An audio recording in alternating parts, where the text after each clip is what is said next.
Hello sleepy explorers, and welcome to Prehistoric Whispers. Tonight we'll drift into the Jurassic and quietly test one question. Could you survive its deadliest dinosaurs? Settle in. Now imagine your neighbourhood airdropped into the late Jurassic. Muggy floodplains, fern jungles, and a sky that keeps side-eyeing you with dragon-shaped shadows. The rules here are simple. You're soft, slow, smell like snacks, and every bush hums with teeth. Hollywood got some things wrong, sorry. Dilophosaurus does not spit venom, but the bones don't lie. These animals were efficient, specialised, and disturbingly good at making other animals stop being alive. So, could you survive Jurassic World's deadliest dinosaurs? Let's take attendance. The first thing you notice is the breathing.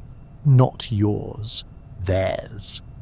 Air feels thicker here, humid with fern oil and river musk, and somewhere in that green-brown soup a chest the size of a sofa is hauling in oxygen like it owns the atmosphere.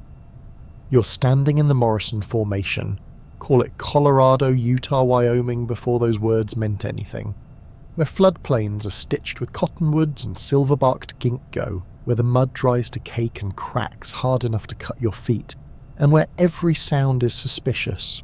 You can pretend you're the main character if it helps. The forest has other ideas. Allosaurus steps out of shade like a rumour becoming law.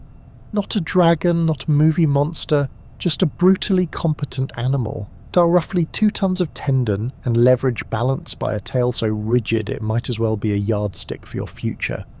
The skull, nearly a metre long on a big one, wears serrated teeth shaped like steak knives. Not the bolt-cutter conical teeth of a bone crusher. These are ziphodont blades designed to bite, pull and let blood solve the rest. Think saw meets sprint. It doesn't need to pulverise you, it needs you to leak. It moves like a sprinter warming up, hips high, head low, tail straight, each step a quiet clockwork decision. Forget the cartoon roar and instant charge. Real predators don't wave flags at lunch. They coast on economy. Its arms, yes, it has arms that matter, are short compared to its body but thick at the shoulder, with 3 curved claws that look like punctuation marks carved in keratin. You don't want to be the sentence they finish, you, what are you? Soft, binocular, tragically bipedal, with a long, exposed tendon called a hamstring screaming, open here. Your advantages are a good brain and a pathological fear response that might today actually keep you alive. That and friction. Terrain is everything. That animal is a high-performance machine tuned for open sprints and tight pivots. You're a mistake on legs, but you can make the ground lie for you. It's moving crosswind. Good. That means its nose isn't reading your autobiography yet. Allosaurus doesn't live by smell alone, but it doesn't ignore free data. The orbits are a bit forward-angled. The animal has decent depth perception. The better to place those knives where intention meets reality. The neck, a battering ram of muscle. Paleontologists like to argue about hatchet feeding. Bite, wrench, retreat, repeat, because the skull shows joints that absorb and redirect force. You don't need the debate. You just need to not be where the hatchet falls. A distant clatter of stones, a flybuzz crescendo, and the whole situation gets worse. There's a carcass nearby. Maybe Camarasaurus, vertebrae like bread loaves stacked beside a torn riverbank. This is the part where the documentaries say, pack behaviour.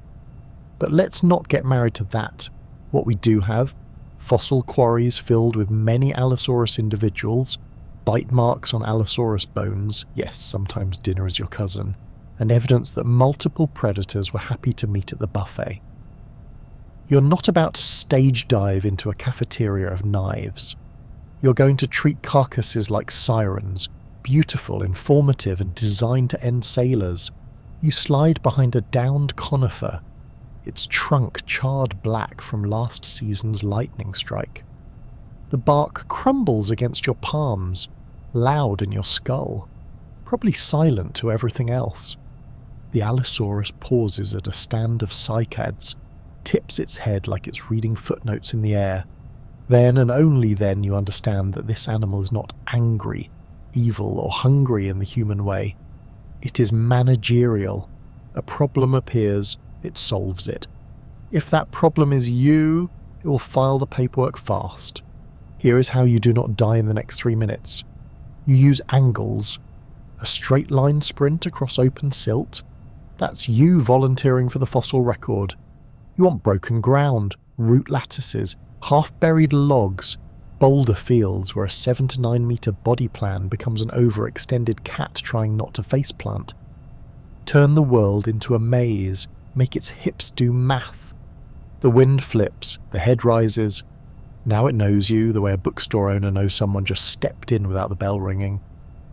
You're a warm mammal in a cool morning, and your scent has graduated from weird fern note to probable calories. Do not look at the mouth. Everyone looks at the mouth. The mouth is the marketing. Watch the legs. The hips tell the truth. It closes half the distance in a trot that should not be that quiet. Every footfall writes an essay on biomechanics. Digitigrade stance, long metatarsals loading like springs, tail counterbalancing turns with obscene grace. You are moving too, not fast, not dramatic, just constant and crooked, threading a path where its stride length turns from weapon to liability. You step over the rib cage of something that was alive yesterday. You do not apologize. The forest doesn't accept apologies. It hesitates at the log you just hopped, because it has to plant and lift a 1/4 ton of chest over it without face planting, which is not the brand image it's going for. There. That stutter is your oxygen. You put more junk between you and it. Fern thickets, willow clusters, anything that catches ankles. It tries a lateral cut, tail flicking to keep the torso level. If it slips, it will recover fast. If it commits to a lunge and misses, inertia becomes your attorney. You pass a stegosaur trackway, broad, rounded prints with little starburst punctures where Thagomizer spikes once dragged. Somewhere in this very formation, an Allosaurus vertebra wears a hole punched clean by one of those spikes. That's the ecosystem in one sentence. Even the salad comes with knives. The Allosaurus knows that too. It's learned humility on the business end of herbivores. You're not that dangerous. You must pretend you are. Noise strategy? Counterintuitive, but you want it. Dry leaf litter and gravel announce feet. Its and yours. If you can hear it, you can place it. If it can't hear you, because the entire forest sounds like a percussion section in a blender. The game gets unfair. Rustle, crunch, breathe. Not running.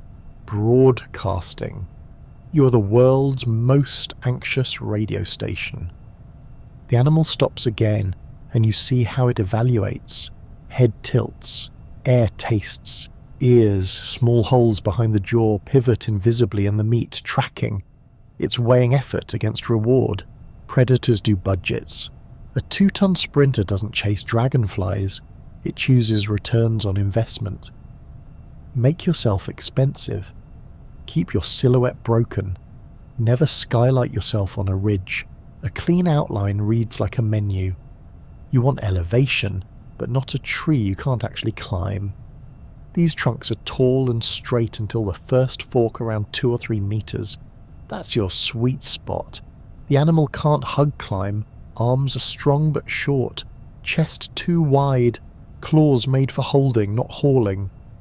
You angle towards a deadfall that leans into a living trunk like a tilted ladder. Every step is an argument with gravity. Every splinter is a love letter to friction. Behind you, footfalls speed up. The quiet is gone, and then rates back down because the log network under this canopy is a trap for anything with pride. You're on the fork. The whole tree shivers with your breath.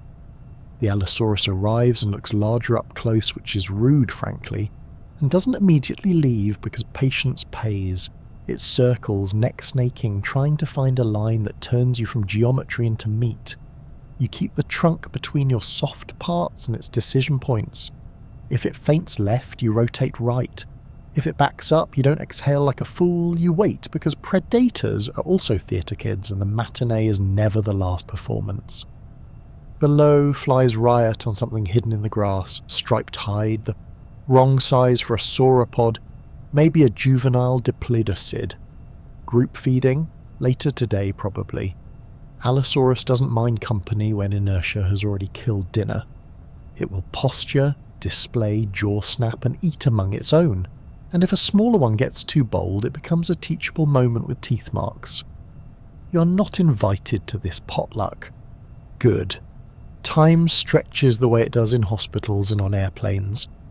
The animal settles into a low crouch, as if boredom might flush you down like gravity.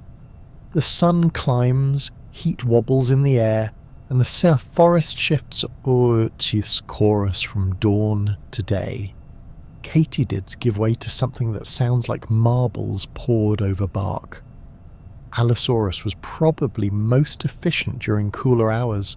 Mass burns less energy when the air helps. At noon, shade wins. You are the shade. Eventually, a scent more persuasive than you drifts in, iron and rot, the universal language of easy protein. The head rises, the calculation reruns, calories per minute, risk per step. You're downgraded from entree to curiosity. It steps away, testing each footfall like the ground might bill it later, and then it is gone into the green in two surprisingly quiet strides. The forest closes the curtain like it's embarrassed you saw backstage, and do not celebrate. Predators have afterthoughts. Stay in the fork. Count to 600. Count again. Listen for tail against fern, for pebbles popping under weight, for the sucked bottle sound of mud releasing toes. When you finally climb down, you don't run, you ghost. You keep the wind on your cheekbones and the sun at your 9 o'clock, and you do not go near that blessed cursed smell of free meat doing PR for death. You find high ground with bad footing, a place where nothing big moves gracefully, and you drink from a seep that tastes like limestone and patience. Later, when the day leans toward amber and the insects tune their wires, you pass a bone bed so dense it looks like rain froze into ivory. Most of the bites are from Allosaurus. Some are on Allosaurus. This is not evil. It is feedback. The machine eats and is eaten, learns and is learned from. You're simply data that refuse to be entered. The world will not remember you, the sandstone will not record your name, but your absence from a set of teeth marks is the only victory that counts here. And in case you still think you've got it figured out, like you've gamed the Jurassic, listen to the evening wind bell through the cycads, and tell me you don't hear new breathing starting up, just beyond the trees. The coast smells wrong like stubble and rot and sap that refuses to die, and the ground keeps changing definitions beneath your feet. One moment it's powder-dry dune sand that sighs when you step. The next it's lagoon mud that grabs your ankles like it has opinions. Portugal, late Jurassic, back when this place wore a necklace of tidal flats, braided streams, and low conifer woods that flicker silver green in a sea breeze. You're tracing the hard sun-clotted edge where fresh water meets brine, when you notice a trackway too big to be generous. 3 toes, widely spaced, each print a bowl with a claw mark that could open a letter or a rib cage. The stride is deliberate, not the nimble dart of some whip-thin hunter. This is someone who brings the front door off its hinges when they knock. Torvosaurus is not the fastest knife in the drawer, because Torvosaurus isn't a knife, it's the drawer. Shoulders like armoured thoughts. A head built like a wrecking ball studded with serrations. If Allosaurus is a fencer, pivot, Torvosaurus is a bar fight that learned manners later. 10 meters of "we're doing this my way," with forelimbs that actually do something besides look awkward in museum halls. Those hands are full of business. 3 curved claws that bite deep and hold. You can see the logic written in the skeleton. deep, boxy skull, tooth crowns with the kind of serrations that turn flesh into confetti, jaw muscles that say, "I will not negotiate." It's the kind of face you find on animals that don't mind pushing through obstacles to get to the chewy centre. You catch it before it catches you, because the wind is having mercy, coming off the sea and whisking your mammal smell into the pines. There's a low barrier of driftwood ahead, gnarled trunks welded into a fence by last spring's flood. You crouch, and every splinter becomes a cathedral of quiet. On the far side of a willow thicket, the brush ripples once, twice, then parts with the unshowy grace of something that doesn't need an entrance. Torvosaurus steps out without ceremony, tail straight for balance, head exploring the air like it's reading a script only it can see. It is thick through the chest, the way powerlifters are thick, and its hips move with that casual authority big predators have when they know gravity owes them favours.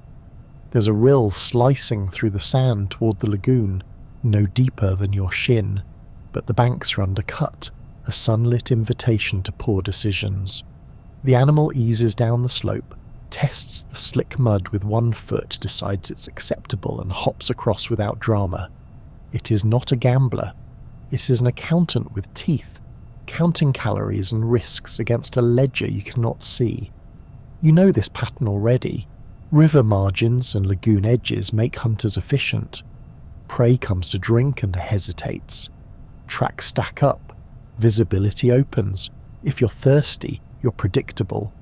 Predictable things die. You back away from the water because wisdom sometimes means being thirsty longer than you want. The sand here is treacherous. Every crest is a stage light. Every trough is a shadow that might save you. Do not silhouette. You keep your head below the dune ridge and move in diagonals, letting marram grass brush your shins loud enough to telegraph your own position to your ears. If you can hear you, you might hear it. Sunlight hammers the flats. Heat pulls the smell out of everything that ever lived here. Dead fish, rotting fern hearts, something stegosaur size going tender in the reeds. The whole place is a spice rack for carnivores. Torvosaurus cruises the boundary like a patrol boat, not straight lines, lazy S-curves that rake the wind for information. The skull tilts, crests of bone along the snout catching light as it works the air. The eyes aren't as forward as a cat's, but they don't have to be. This isn't high-precision mouse work. This is intercept geometry. It will not chase you like a cheetah. It will be where you will be 5 seconds from now, which is the exact kind of magic that gets people remembered in sandstone. A flock of pterosaurs lifts from the mudflat in a tantrum of wings, complaining to anyone who'll listen that the meeting is over. Small crocodilomorphs, scaled commas in the shallows, freeze so hard they stop being nouns. The Torvosaurus doesn't break stride for them. That's the other tell. Apex predators don't flinch for background noise. They edit. You consider the woods. Conifers, Araucaria style, with branches like chandeliers, start 10 paces inland. Under them is a mess of roots and shade and dropped cones that roll ankles for sport. That's your arena. Anything that turns the world into an obstacle course gives a long, heavy body problems it doesn't want.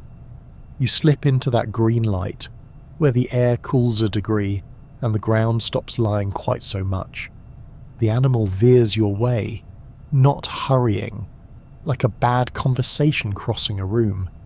You keep a trunk between you and it, and you fight the human urge to stare at the mouth, because the mouth is theatre. The hips tell the truth. Watch how they load and unload. Watch for the set before the step. What makes Torvosaurus feel different, even from the other big killers, is the vibe of inevitability. The arms work. The shoulders scream torque. Imagine a grab. Claws hooking flesh, teeth anchoring, neck wrenching, a shake that turns volume into surface area for blood to leave by. It's a composite strategy written by anatomy. Jaws plus forelimbs plus gravity. The ribcage in front of you, half buried in sand and already halfway to bone, reads like a manifesto.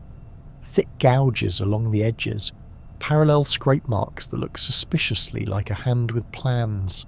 Wind hiccups, and your scent spills out from the trees like a confession. The head snaps. No drama, just a new line in the equation. And now the S-curve gets tighter.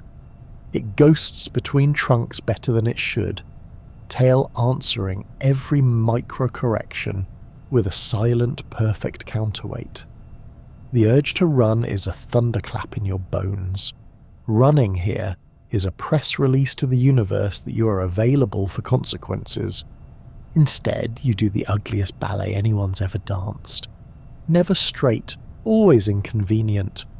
You thread roots, you use downed limbs as balance beams, you choose every step with malice toward its momentum. When you must cross a patch of open pine needle carpet, you cross it at an angle that would make a geometry teacher cry, seeking whatever micro-crest, whatever molehill breaks your outline from the angle of the approach. A low snort, not a roar, tells you something you should have known. Big animals use silence like a wrench. Roaring is for ownership, mating, theatre. Eating is quiet. It gains on you not because it sprints, but because your path is a maze, and mazes have corners, and corners have moments when you must commit. You reach one, a logjam from last winter's flood stacked like a pickup sticks puzzle for giants.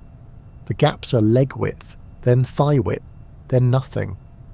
On the far side, a stump, a gift, with a fork at head height, your ladder. You get 3 steps up before the whole structure reminds you it is made of dead things and physics. Bark gives. The log shifts with a cough of sand. You cling to the fork and press your chest to splinters that want a piece of you. Below, the Torvosaurus slows because even inevitability doesn't like comedy. It tests the first log with 1 foot, feels the roll, and chooses dignity. That's another ledger entry. Pride is expensive when you weigh 2 tons. It circles the jam looking for a cleaner angle, neck snaking through gaps with that curious, focused intelligence predators wear when the world almost fits. Its eye passes within a meter of your thigh. You hold your breath until the world narrows to heartbeat and sap smell. The pupil adjusts, a black coin weighing light and shadow. It is not guessing. It is measuring. The jaws open a little, tongue glossy, teeth surprisingly clean where they are not nicked and scratched, and then close with the soft click of decision. 1 step, 2, 3, around the jam to the wider gap near the base. It could ram. It doesn't. The skull isn't a battering ram by preference, it's a vice. Ramming risks teeth. Teeth are rent money. That's when the smell hits both of you, iron and sunshine and patience, fresh blood not yours. Downwind, something had a worse afternoon than you're having. A juvenile sauropod maybe, or an ornithopod that misread the tide. The predator lifts its head the way a song lifts a crowd. The math reruns, calories per minute, risk discount, opportunity cost. You become a rounding error. It doesn't leave. Not yet. It performs a ritual first. The slow turn inspection of your perch. A bureaucrat's final review for missed line items. Forelimbs flex, claws press into the softer sand and come away with fans of grit. For a blink, you imagine those hands doing their intended job, hooking into a flank, dragging meat toward the mouth while the neck writes an ending. A paleontologist once pulled tiny shards of bone from tooth scratches and gave them names. You will not be one of those names. The Torvosaurus eases out of the tangle and slides into the brush with that vanished single deer trick large predators have. The body is too big for the gap until it isn't. The woods swallow the tail swallows the idea of safety. You stay put because you respect afterthoughts. Minutes go gelatinous. A beetle the size of your thumbnail explores your forearm like your survival is an optional subquest. Far off, gull-like cries from pterosaurs rise and fall. The wind fiddles with the canopy and forgets you. When you finally climb down, legs hollow, you don't head for water. That way lies archaeology. You move inland, where the ground breaks into hummocks studded with cycads, and the shade pulls in inconvenient places, where anything heavy has to place each foot like it owes an apology. You keep a trunk at your shoulder and the wind on your cheek. You cut your path through thorny undergrowth because you are not a 2-ton athlete. You're a mammal with opinions and skin willing to donate a little blood for better odds. On the slope above the lagoon, the sand is scribbled with histories, drag marks where a croc slid, delicate 3-toed bird-like prints from something that could stand in your hand, deep wide tracks that don't belong to anyone you want to meet often. Among them, a single Torvosaurus print is perfect, edges crisp, pad impressions sunbaked. You stand with your boot inside it because humans always measure monsters that way. Your foot doesn't come close, and you'd think the moral here is that size wins. That's cute. The moral is that specialization wins. Torvosaurus is not just big. It's tuned to a life on the margins, river, lagoon, floodplain, where ambush beats sprint, where a bad step breaks a tibia, where patience and geometry and a mouth like a toolbox pay dividends. Your edge is narrower, refuse clean lines, refuse theatre, refuse thirst at the wrong places, make gravity your accomplice and silhouettes your enemy. Offer yourself to no horizon. Behind you, the sea keeps breathing in and out like the world is sleeping. Ahead, the woods hold their breath and wait for you to prove you learned anything. Somewhere in the reeds, far downwind, a heavy head lowers to a free meal, and forelimbs that still matter get to work. The river pretends to be kind. Sunlight ladders across it. Frogs gossip from the shallows, and dragonflies draw neon cursive in the air, like a child signing a peace treaty with summer. You know better. Rivers lie for a living. They hoard ankles, study reflection angles, and there they keep their worst secrets where water turns brown and slow under willow roots. That's where you find the first footprint. 3 toes deeply pressed, each claw a neat punctuation mark. Spacing says big, but not in a run and pray way, more like wait plus patience. The edges of the print crumble where the mud is already thinking about becoming rock, which is sweet. The river would love to fossilize you too, if scheduling allows. Something moves just enough to fail at being wind. It isn't a splash, it isn't a branch. It's the kind of sound mass makes when it edits the world and the world decides not to argue. Then you smell it. Damp reptile, iron note, the musk that lives in old mud. Don't turn toward the water like prey does. Prey looks. Hunters listen. You crouch instead and let the willow leaves tickle the back of your neck, while your eyes take the long way around. Driftwood snag, sandbar, slick undercut bank, and there, shadow trimmed with sunlight, about as long as a small car is honest about being long. Ceratosaurus doesn't burst from the river like a movie villain. It leans out of it the way an opinion leans into a conversation. The skull is narrow, bladish, with a horn on the nose that's more billboard than weapon, and little brow bumps that make the face look permanently unimpressed. Teeth? Xiphodont. Thin, sharp, serrated like someone took a chef's knife to the silhouette and dared physics to disagree. The tail is deep from those tall vertebral spines, a muscular fin that says, I know what water is for. You're not meeting a dragon. You're meeting a very competent, mid-sized late Jurassic professional that pays its rent by solving problems in and around rivers. It stands half in shade, half in glare, swaying just a little like it's feeling the current with its knees. Fish surge near the surface, silver coins flipping, then gone. Crocodilomorphs lie like green question marks on the far bar, and a turtle with the social instincts of a rock pretends it isn't listening. Ceratosaurus watches everything with the kind of focus that makes you feel ungraded and about to be. This isn't the frantic sprint animal. This is the Wait 3 minutes and be exactly where your mistake will be animal. You, unfortunately, are a buffet of mistake. You shift your shoes in the silt and realise you've been etching your itinerary into the bank.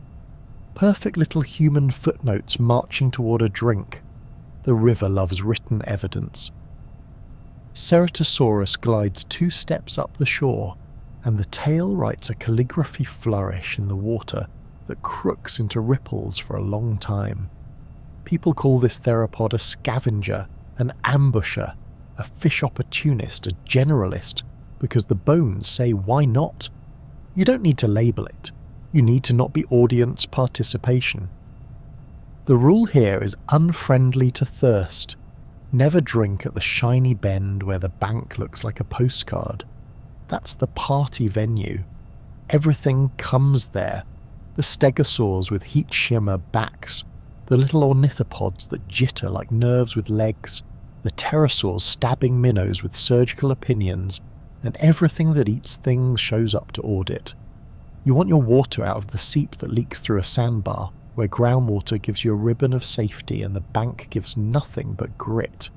If you must go to the main channel, you go where the bottom is gravelly and loud, where you can hear your life happen.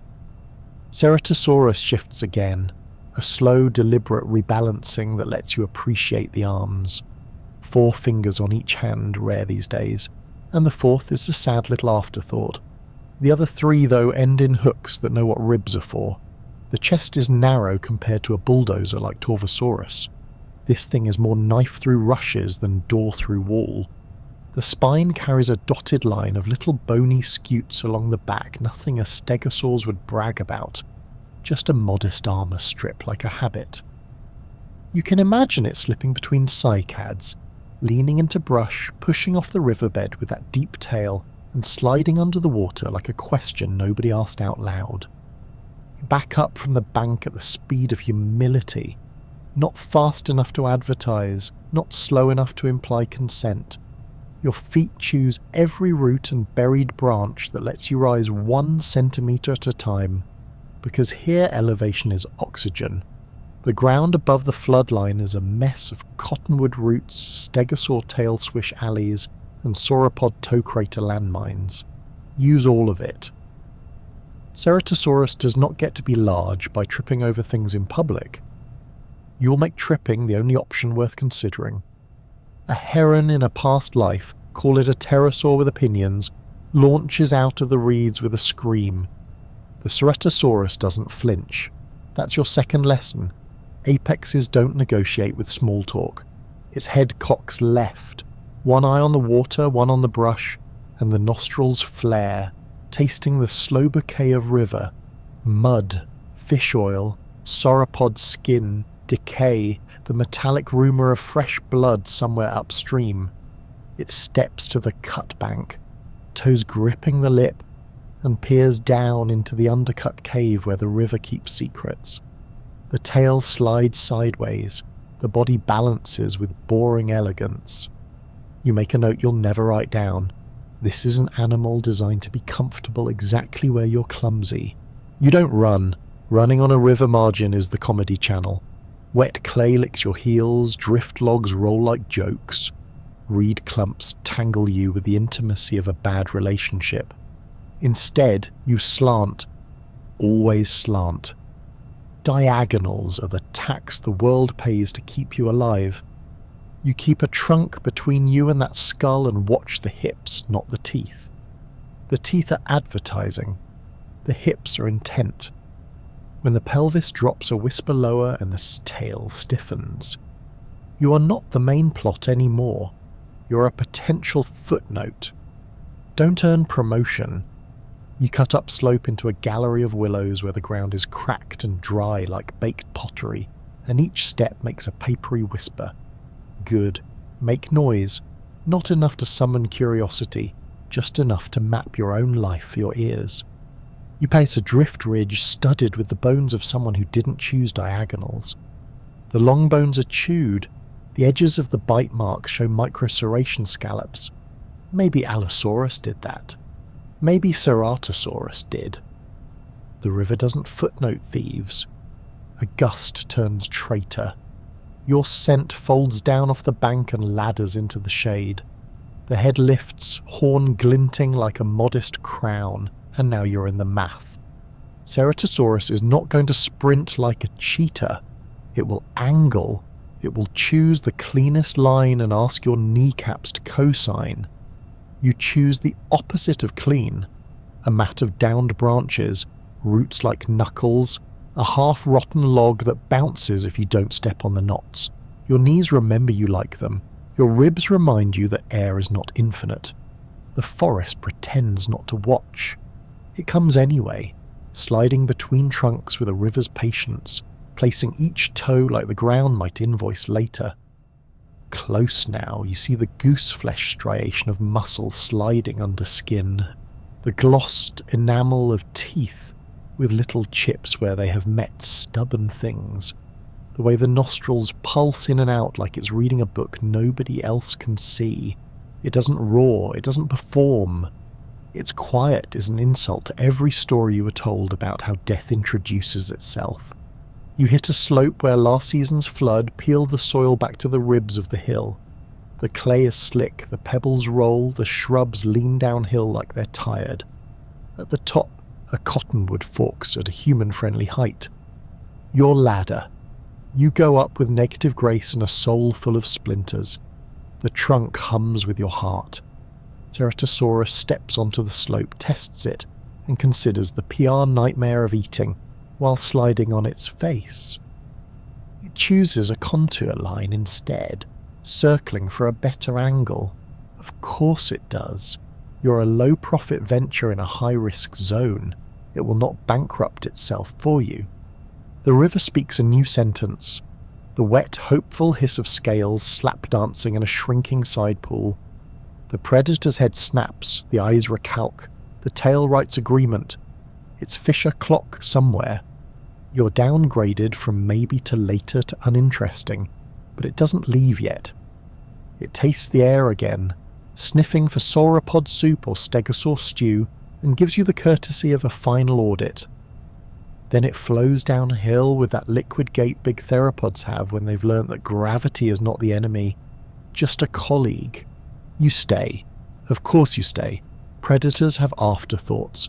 Time becomes a warm rope that wraps your ribs and holds you to the branch. Ants do a parade across your hand. A beetle finds your forearm and writes its entire autobiography in 10 steps. You let the sunlight crawl a few inches when a pterosaur glides through your patch of sky and is not replaced by a skull. You let one breath out. When the frogs resume talking about nothing, you let another go. When the river returns to the lies rivers like best, gentle, repetitive, drowning, you climb down and leave a little skin behind. You need water. You do not go back to the bend. You move along the high line till you find where the bank sweats into a trickle, a clear ribbon above a gravel lip.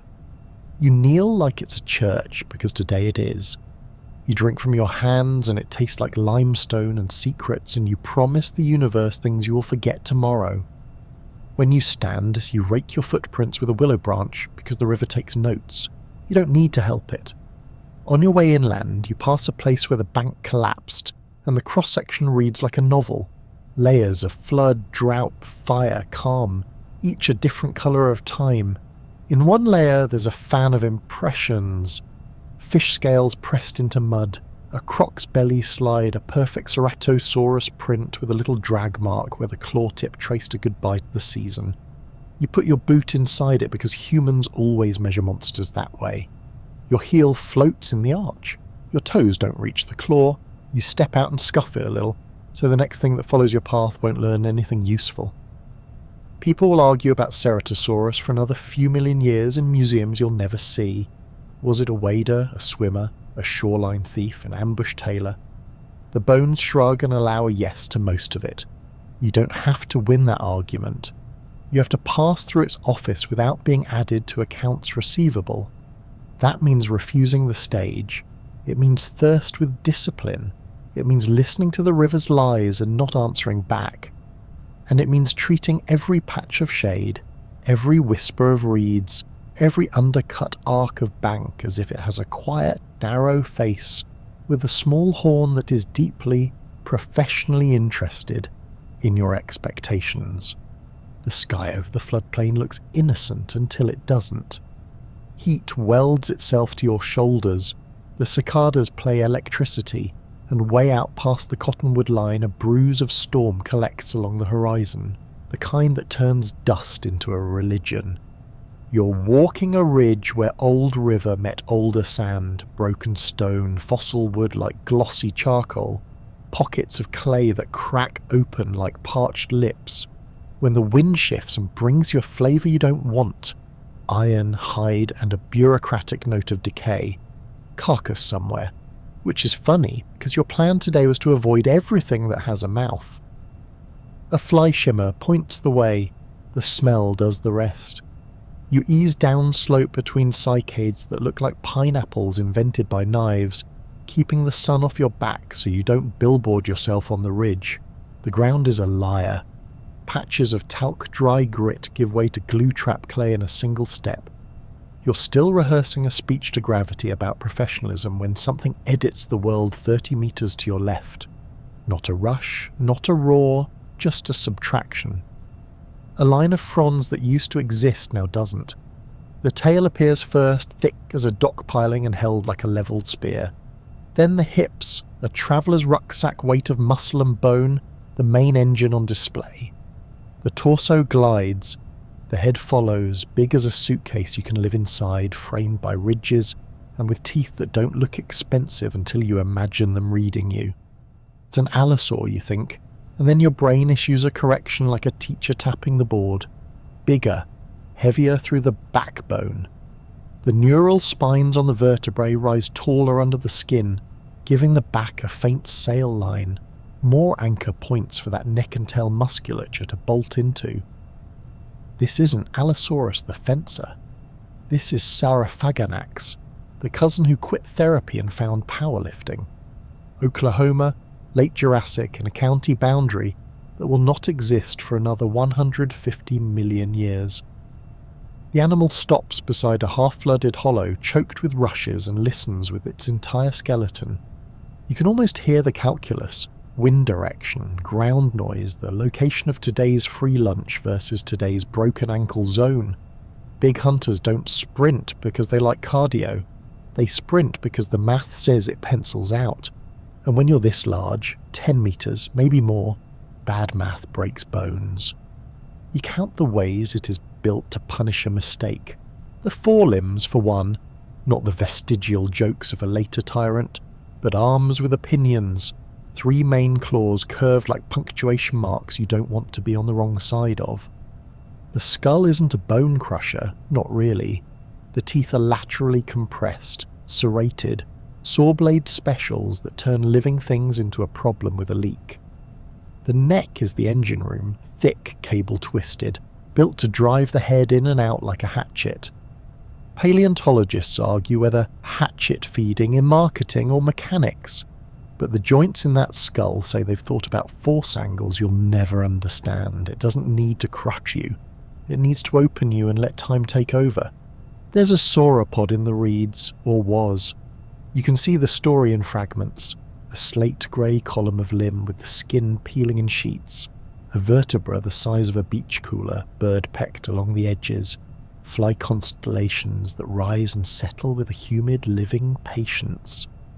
The ribs have parallel gouges along their margins, deep and even, like someone raked a set of steak knives across wet leather. You imagine a circle of allosaurs, Allosaurus proper, maybe Ceratosaurus braiding the edges, and Saurophaganax arriving like an executive with a larger signature. There won't be a fight unless the ledger says there should be. Displays? Yes. Open jaws, tail arcs, a choreography of who gets paid first. But even apex predators can count to 10 and subtract teeth lost to bad decisions. Wind matters now. You lay a palm on the nearest conifer and feel the air go from cheek cool to neck warm in a single traitorous exhale. Your scent is a memo. You need it to be misfiled. So you slide up slope in those diagonal stitches, never crossing a ridgeline in the open, always keeping a trunk between your soft parts and that patient skull. Don't watch the mouth. The mouth is theatre.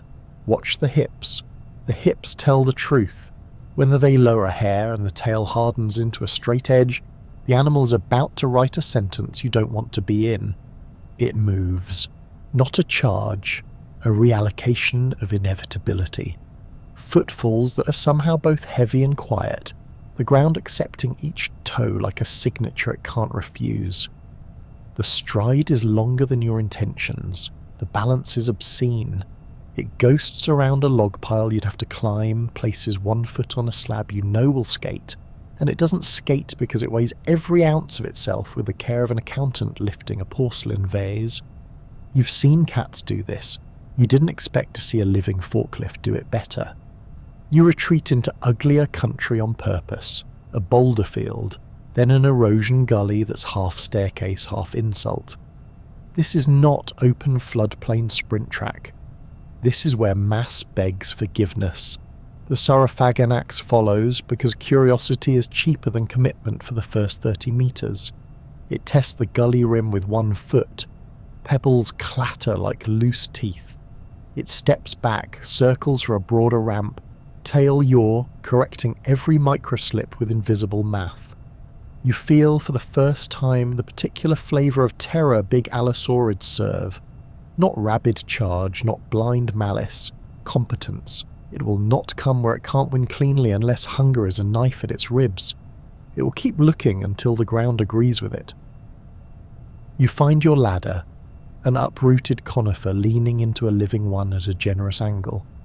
Bark torn into handholds by a storm you thank without sincerity. You go up to the first fork with the grace of a panicked possum. The tree shakes and tells the forest everything about you. The predator arrives and does that insult again, stopping, assessing, neck held like a crane boom, eyes forward enough for decent depth but wide enough to watch 2 problems at once. One eye, unblinking glossy, lands on the meat of your thigh and does not blink because blinking is for people who have to keep dust out. This animal's eye is a windshield that has never met a highway. That nose works the air like a safecracker. Your scent says mammal, salt, stress hormones small. The carcass says easier. Somewhere behind you the storm finally punches land, and the first spear of wind sends dust seething through the understory in a brown river. That dust is your ally. It avalanches into ravines. It combs your scent into tangles you could get lost in with a map. The Saurophaganax tastes that too, tail flicking to keep the core stable in the gust, feet planted in a broad stance that burns no energy and gives up no dignity. The storm brings another gift, noise. Leaves slap each other senseless.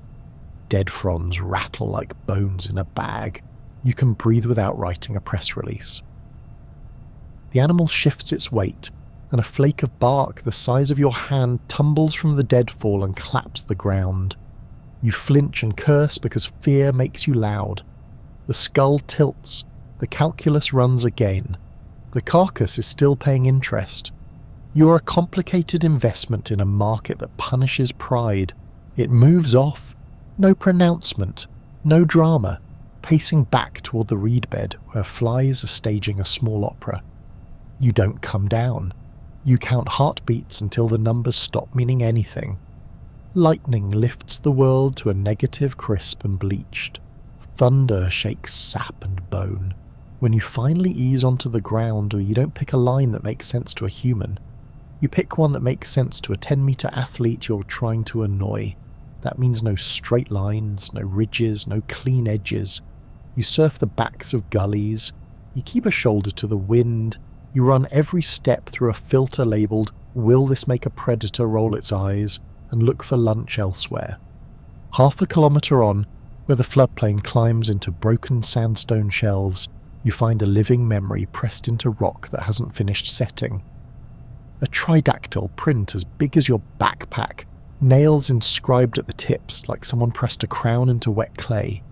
In one pad impression, a small chip of stone has been squeezed into a little pillow shape. The whole thing is a fossil in training, a signature mid-dry. You do the ancient, disrespectful human thing. You set your boot inside it. Your toes don't reach the claw marks. Your heel floats.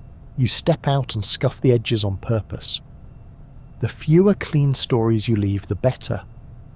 Across the shelf, something brighter than the afternoon slumps in the shade. Plates, notched like rooftops against the sky, sweating heat, a tale that ends in 4 black arguments. A stegosaur, alive, territorial about the bush it's turning into leftovers. It lifts its head and squints the way cows squint right before they prove Newton invented laws for a reason.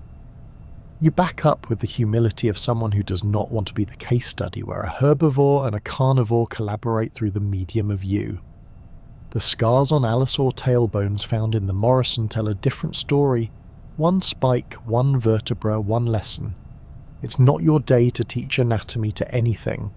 The storm blows through. Its edge snags on the black mesa rim and tears itself ragged. The rain you hoped for turns to a handful of hot coins and then stops. Everything smells newer and worse. The carcass smell fattens, goes sweet around the edges, a time limit written in chemistry. If Sarafaganax was alone when you saw it, it probably won't be alone when it eats. Allosaurs weren't wolves, but carcasses are invitations. The quarries up north are drunk on Allosaurus bones for a reason. Where meat collects, so do mistakes. On the way out of this conversation with fate, you cross a drawer and spook a flock of pterosaurs off a rock face. They scissor the air with contempt and anger and head straight for the failing storm, riding the pressure like smug laundry. A smaller theropod, a ghost in taupe, freezes mid-stride, decides your story is too expensive and pours back into brush. Everything out here is doing the same math you are, scaled to their bills and beaks and bellies. You find a seep in the lee of a sandstone tongue where water forgets to belong to the river and dribbles clear through a fringe of maidenhair ferns. You drink with your body between 2 rocks, so your silhouette can't do marketing for your location. The water tastes like the inside of a geode. A leaf floats by with a single red bead on it. You don't ask who. When you stand, you brush your footprints into hieroglyphics with a bundle of dry stems. The wind is on your side again, but you distrust it the way you distrust a salesman who knows your birthday.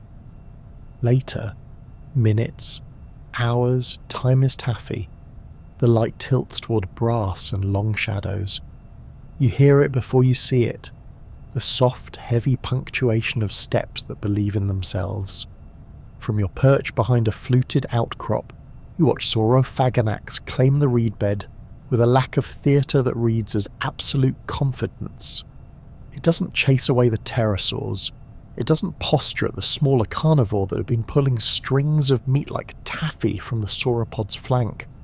Just steps in, opens its mouth, and the hierarchy reorders itself without a sound. The feeding isn't the frenzy movies promised you. It's procedural.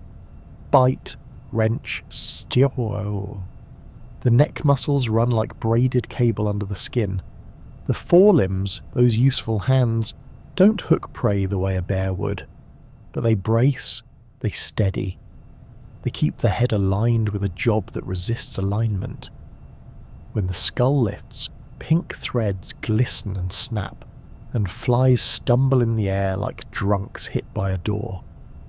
The animal pauses between bites for long, contemplative seconds, head tilted, eyes half lidded, as if listening to an internal metronome you cannot hear. Big predators do not gulp, they portion. A smaller allosaur edges too close and receives a correction. Not a bite, not even a shove. A step, a tilt of the head, a display of teeth at conversational distance. The message is received. The animal backs out like it forgot something on the other side of the weather. You watch as long as your courage lasts, which is approximately 2 breaths longer than your wisdom recommends. Then you withdraw by inches, the way tide exits a tricky bay, and you take a contour that puts stone between your odour and their appetites. The wind has died again. Your only ally is geometry.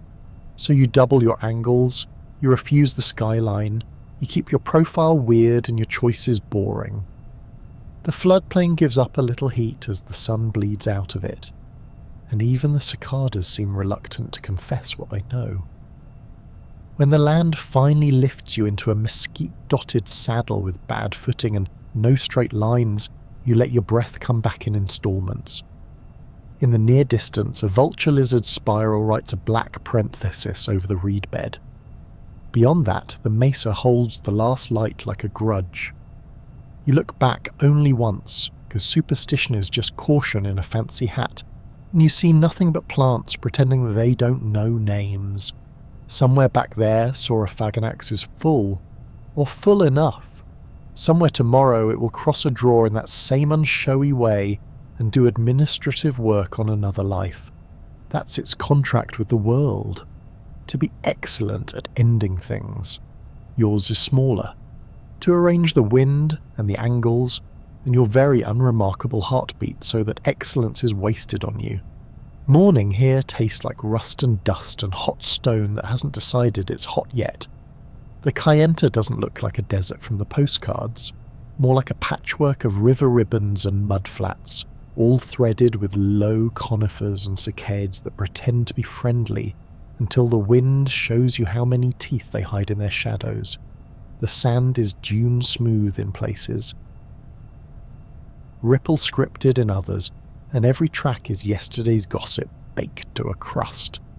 Yours included. You keep telling yourself to step where the wind already erased the evidence. You keep forgetting. Something wrote a bigger sentence before you woke up. Three-toed prints march along the bar like someone stamped dinner plates into the clay, and then dragged comma marks at the tips for style.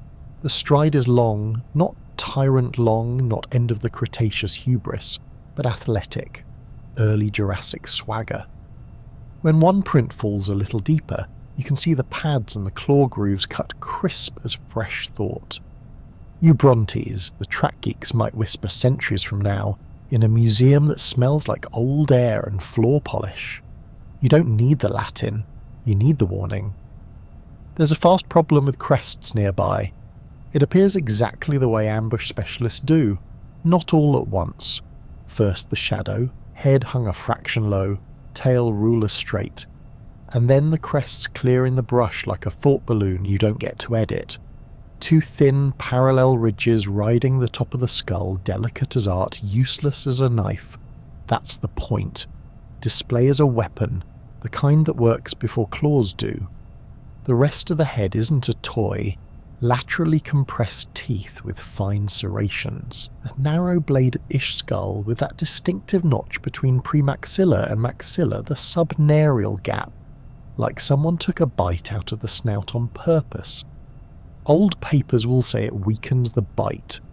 Newer work points out the skull's struts and bolts like a truss bridge, better at handling forces than the armchair critics wanted. Either way, the design whispers grip, slice, and let blood do the paperwork.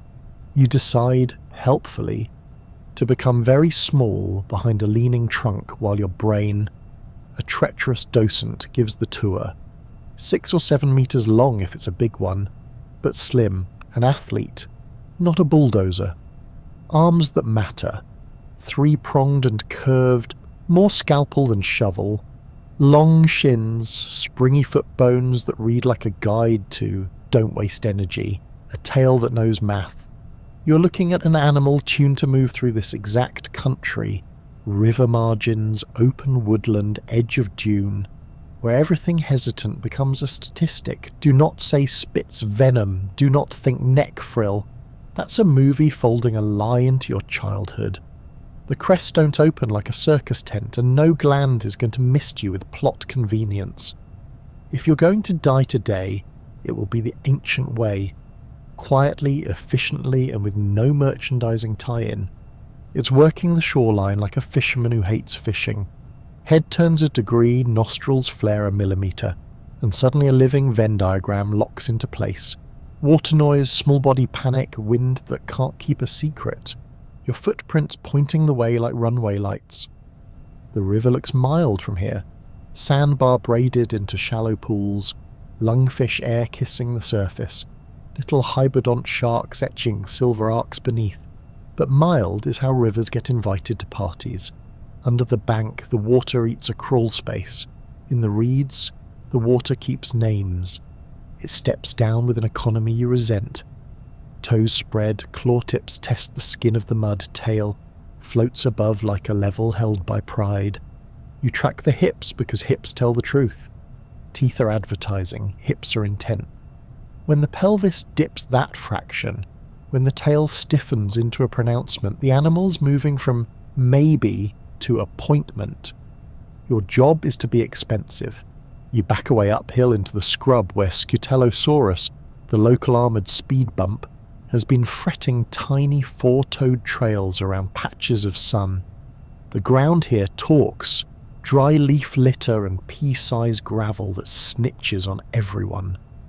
Perfect, ambush-like silence. You will take the drumline. Every crunch your foot makes is a gift to your ears, a map of where you are and where you aren't. The Dilophosaurus slides into the brush anyway, perfectly rude, toes threading the spaces between your noises like it rehearsed this trail last night while you were fantasizing about civilization. There's a rumour that Dilophosaurus only eats fish, told by people who want predators to have hobbies. Yes, there are lakes here and shallow channels and enough scales to make the mud glitter. And yes, that subnarial notch could let the jaws hook slippery things without denting them like a trash compactor. But the teeth are not chopsticks. They are razors with ambition. If something bleeds, this animal has a user manual. You see the arms when it pauses, the forelimbs held close, elbows like little pistons under skin. Not tyrannosaur stubs, not the heavy grapplers of a megalosaur. These are quick hands that steady a bite, that rake soft tissue, that hold a thrashing meal still long enough for the neck to deliver the opinion. The claws are curved with that surgical arrogance nature loves. Your nervous system translates all of this into one idea. Do not offer the easy grab. Protect your flanks with wood and angles the way you'd guard your ribs in a fight you regret starting. A tritylodont scurries across your path, rodent-shaped mammal cousin with a face like a guilty walnut, leaves a trembling track in the dust, and disappears down a crack in the earth you would need a lawyer to fit through. The predator doesn't break posture for it. That's the other lesson big hunters teach. They don't flinch for background noise. They edit. Wind collapses. Your scent falls out of the air like a confession letter. The head swings. The crests lean with it, casting narrow shadows that slice across the sand like the second hand of a clock you don't own. Distance collapses too because time is a pet of fear. The body flows forward, no lurch, no roar, just added inevitability per step. You take the only path that keeps you statistically alive, the stupid one, down into a tangle of flood-dumped logs and brush where feet slip and pride falls off in flakes. The Dilophosaurus chooses not to be the internet fail video. It slows, tests the log with one foot, calculates a route that lets mass pretend not to be mass, and comes on in a glide that insults gravity. You can feel the mind inside the skull without pretending it's human. It's not planning, it's selecting. Rail-thin pupils count edges and holes. Nostrils weigh the soup of air. Protosuchus, mud funk, turtle musk, hot plant breath. Your small mammal drama. You reach the only ladder that counts, a deadfall pitched against a living trunk, bark stripped to scabbed lines you can actually grip. Up to the fork. Hug the trunk, rotate the trunk between yourself and the line of attack because geometry pays rent and dignity does not. The tree vibrates under you with your own heart, which is a cruel way for physiology to introduce itself. The predator arrives and performs the single most terrifying thing it can. It does nothing for 3 seconds. Those seconds are attacks. It watches. It works the air. It leaves the world unreassured by your choices. Up close, the skull is a study in contradictions. delicate crests that would detonate in a headbutt. A tooth row that doesn't look impressive until you imagine those serrations drawing high into long, narrowing arguments. A notch that looks like weakness until you picture it pinning a limb's edge like a thumb against a cutting board. There are little chips on the enamel, honest scars from work. The eyes have that reptile satin over them, like glass sanded with intention. A dragonfly, idiotically gorgeous, zigzags between you and exactly the thing you're trying to keep both eyes on, and you understand why prey animals blink sideways. You do not blink. You pretend to be wood. The animal tilts its head, tests the slope with one foot, then chooses not to impersonate a mountain goat because physics is a democracy and gravity votes last. The tail tip scribbles in the brush as if writing down the reasons you're not worth the invoice today. Downstream, the river sings a better song, a shallow oxbow where fish are trapped in a shrinking oval of light. The air above it smells like scale and panic and easy calories. Your value drops 3 categories, but it doesn't exit without etiquette. It leans left, gives you a profile that shows how thin those crests really are, then slips away with that weird theropod silence, footfalls placed like apologies no one deserves. Do not move. Predators are full of afterthoughts, and their afterthoughts have teeth. Minutes turn viscous. The shade shifts. A cayenta breeze catches at the needles and tries to sell you the lie that you are safe. When the first little pterosaur breaks the sky between branches and nobody arrives to ask it why, you let half a breath go. When the frogs start their nonsense in the oxbow, you let the other half go. You descend like a bad idea being withdrawn. You still need water. Not the sparkling bend with the photogenic bank, the murder stage. You find a seep-bleached pail with mineral where groundwater curves out the hillside, a thread of cleanness above gravel you can hear. You drink. The water tastes like stone and salvation, and the number of times you've been wrong this morning. You rake your footprints with a willow switch because you refuse to leave the river a neat essay about your route choices. On the way inland, you mark the other residents. A Cyantotherium, mammal cousin with a whiskered smirk, leaves teacup prints between conifer roots. A Protosuchus the length of your honesty shimmies into a puddle and becomes geometry. A sauropodomorph, Cerosaurus maybe, or a relative, has scribbled a set of long-toed tracks upslope where the ground goes from brown to brick. You love them all in a vague, selfish way for being witnesses that aren't predators. You step into a shadow the colour of bad news and nearly put your foot into the lecture. A perfect Dilophosaurus track under a thin crust of silt. The pads are there, the claws stitched at the ends, the little collapse of mud where weight rolled forward and the metatarsals flexed like leaf springs. You set your boot inside it because hubris is how humans measure fear. The outline swallows your toes. You step out and scuff the crispness. Make it harder for anything to read your past. The wind shifts again and no longer carries your story with the same enthusiasm. If the animal catches your trail later, the ledger will look worse for it. Heat rising, shade pooling in places even hunters' ankles distrust. Pocks of dune where each step is a confession slip and tangles of growth where every move costs coordination. That's the point. You're not trying to win, you're trying to make pursuing you feel like taxes. You crest a low ridge of Aeolian sand that runs like a pale spine between river tongues. The whole world goes quiet for one strange second, then a sound like torn silk, and far off on the mirror of the oxbow, crests cut the day in half. The head is low, the forelimbs flexed, the jaws darting with a motion too quick for the size. Snap, lift, os, not a serpent, not a crocodile, something else. A theropod doing the work it was hired for. No venom, no stage magic, just physics, appetite, and a design old enough to smoke.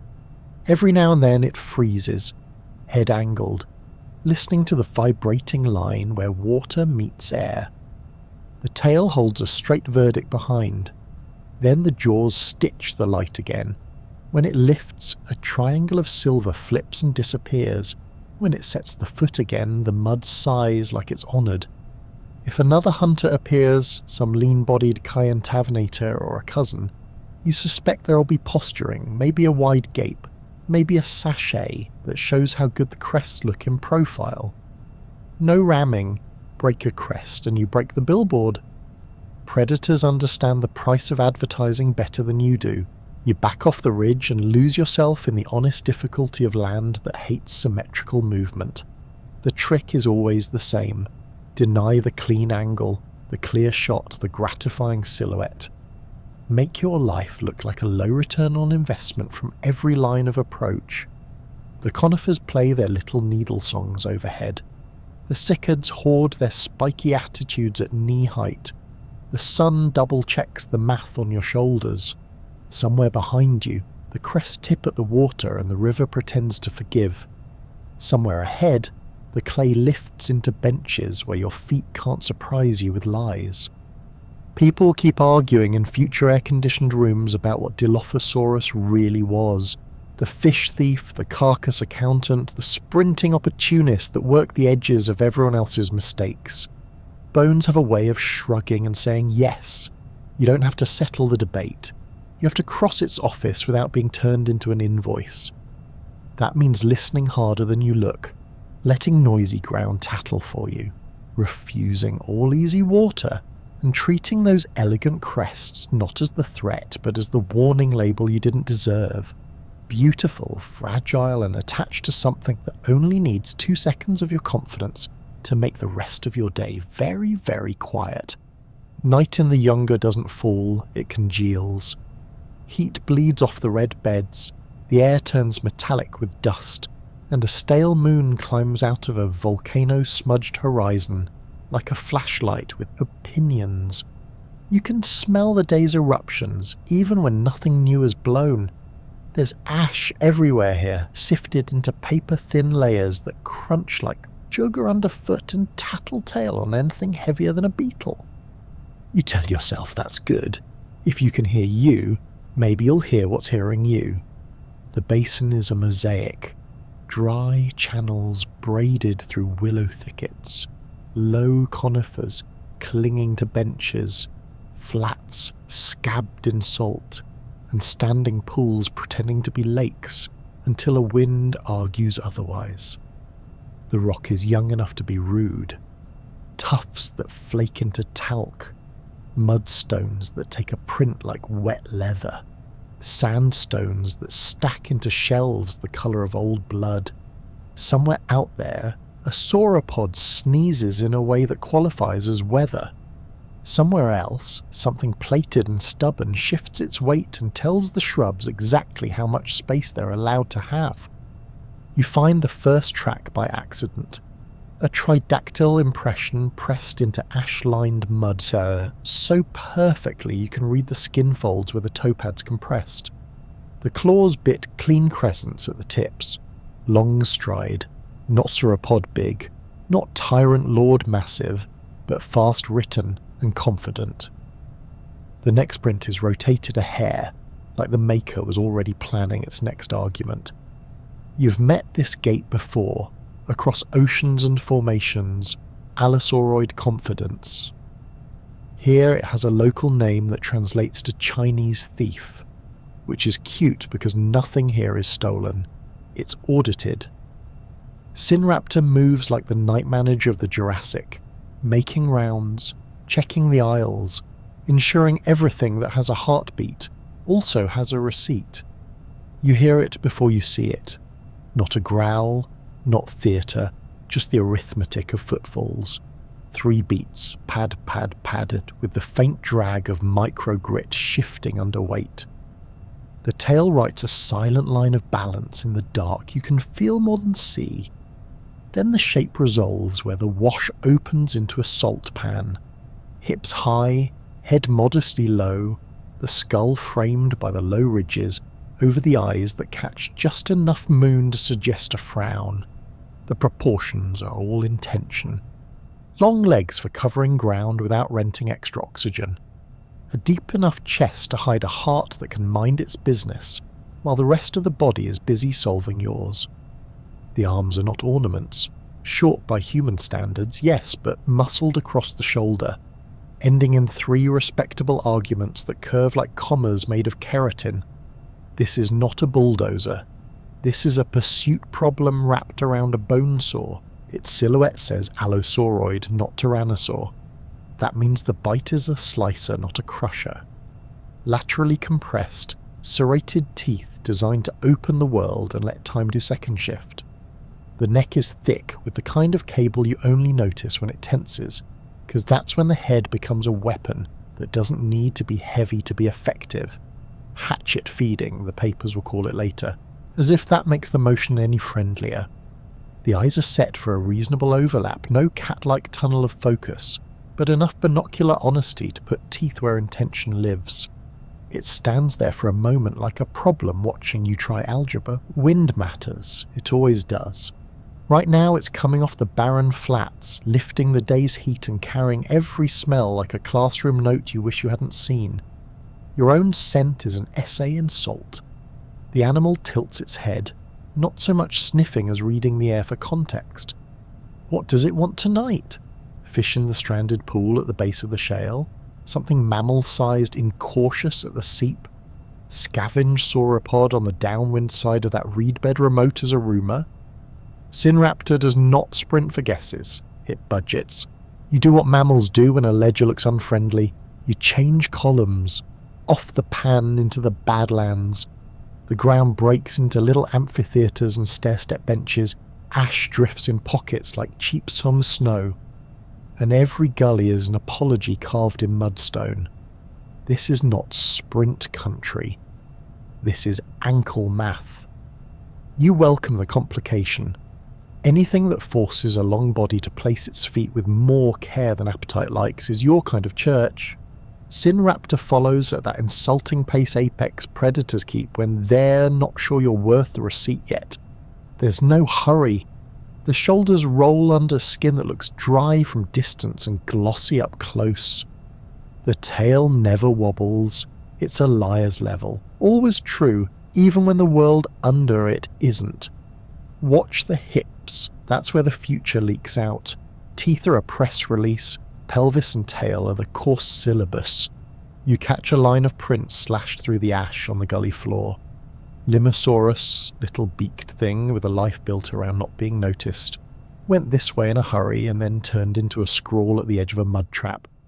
You know these traps. Everyone at Shishugu does. Sinkholes and ponds become death pits. Vertical walled lies where the surface looks stiff and the story below is soup. Small theropods go in and become a stack of instructions on what not to do. You step wide. Synraptor doesn't touch it.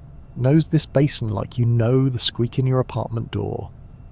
The animal tests the incline with one foot, the way a climber feels for a hold before trusting bone to it. Then it commits, placing the other foot into a notch between 2 tough blocks with an economy that hurts to watch. The forelimbs swing, small arcs, tight control. They are not for gallantry, they're for the moment the jaws have made contact and the body needs one more point of leverage to turn struggling into stillness. Imagine claws raking a flank while the teeth saw a new rule into existence. Imagine not being the graph they draw. You want to run, which is understandable and stupid. Instead, you move in diagonals that make no aesthetic sense. Hug the shadowed side of a bench, cross a gully at a crooked angle that steals the animal's clean line, step deliberately into noisy gravel, so your own life doesn't surprise you. The moon paints the ash in brittle highlights. Every crushed crust whispers treachery. Good. Let the ground tattle on everything. A breeze you didn't order slides down the gully like a cold thought. Your scent answers gravity and pulls low. The head comes up, no drama, just new math, and the S-curve of its spine tightens a fraction. You look for a ladder. There, storm-blown conifer pitched into the side of a bench, bark scabbed into something you can insult with your hands. Up you go, to a notch where the trunk forks. Tree, rock, You don't care, you just need elevation that upsets an 8-meter plan. The predator arrives with the quiet that pays, eyes reflecting a dead star of moonlight and nothing softer. Up close, the skull is a study in inelegant efficiency. Ridges and pits where blood vessels used to snake under skin. Scars of life where teeth met bone that wasn't on today's menu. The lacrimal brow region roughened enough to say this head was used for more than thinking. It does not roar. It doesn't need to let anyone know anything. It listens. It lets the wind wrap around your hiding place and brings in samples with a slow inhale that reads like closing a book at the end of a chapter. Down on the flats, a chorus of chirps unpauses. Something with wings, the span of your outstretched arms cuts the gully and rethinks its route. The Synraptor remains exactly wrong for your blood pressure for 3 long breaths, then shifts weight back, stepping away from the trunk with a care that tells you what you already know. Big predators cultivate dignity.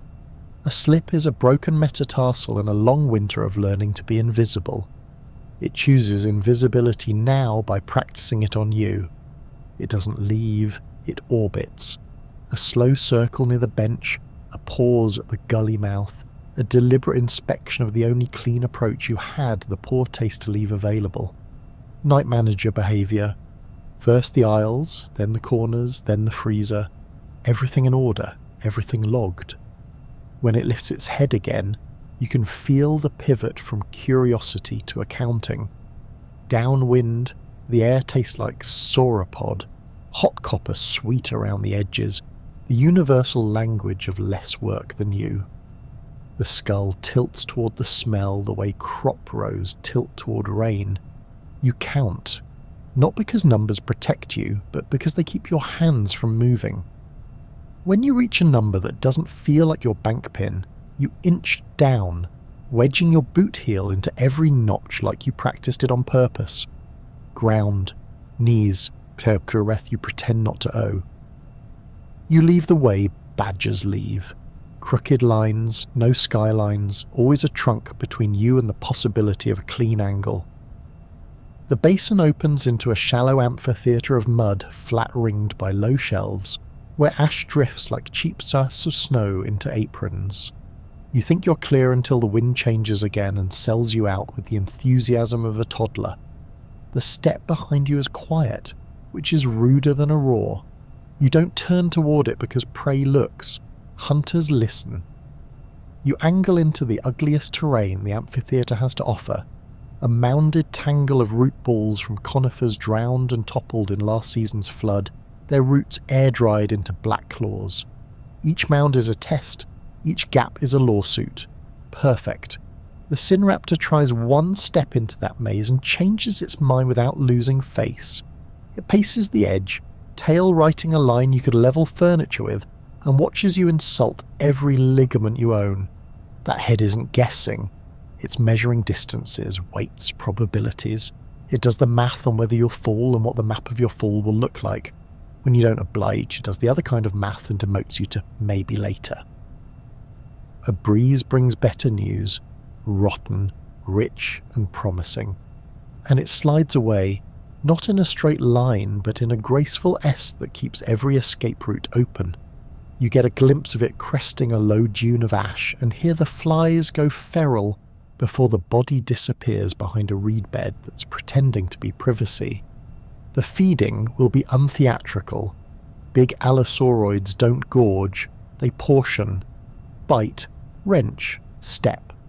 The neck delivers force, the arm steady, the tail corrects, and the head comes back blood slick with logic. You don't celebrate, you inventory. Knees that still bend, fingers that still grip, a mouth that tastes like tough and old coins. You move toward higher ground, where the Badlands fray into a spine of sandstone ribs that hate straight lines and punish speed. The night decides to remember stars. The basin exhales heat like a held breath it got bored of. Out on the flats, a spiral of shadow pinwheels up, pterosaur things smelling opportunity. Even they wait their turn on a bench of mudstone hard enough to pretend it's pavement. You find another sentence written in feet. Sinraptor again. Fresh. Edges crisp enough to cut the moon. In one print, a tiny set of three-toed tracks nestles inside the heel, as if a juvenile cut through after the big one passed. Pack story? Maybe. Coincidence? Maybe. The rock will not swear to anything. You put your boot inside the adult print, because human brains demand scale. Your toes vanish long before the claw tips begin. You step out and smear the margin with your heel, because you owe nothing to the future except to not become interpretive signage. The wind slides out of the basin, and the temperature drops with the petty cruelty of deserts. Your breath clots in front of your face in a way that makes you feel like a character in someone else's bad decision. You find a seep in the lee of a tough ledge, a whisper of water licking a mineral lip, and cup your hands where the pool is small, loud, and betrayals are limited. You drink stone-flavoured relief and promise every deity you've ever considered that you'll be more boring tomorrow. Across the way, a plated back ghosts past the skyline and settles into a silhouette that ends in 4 convictions.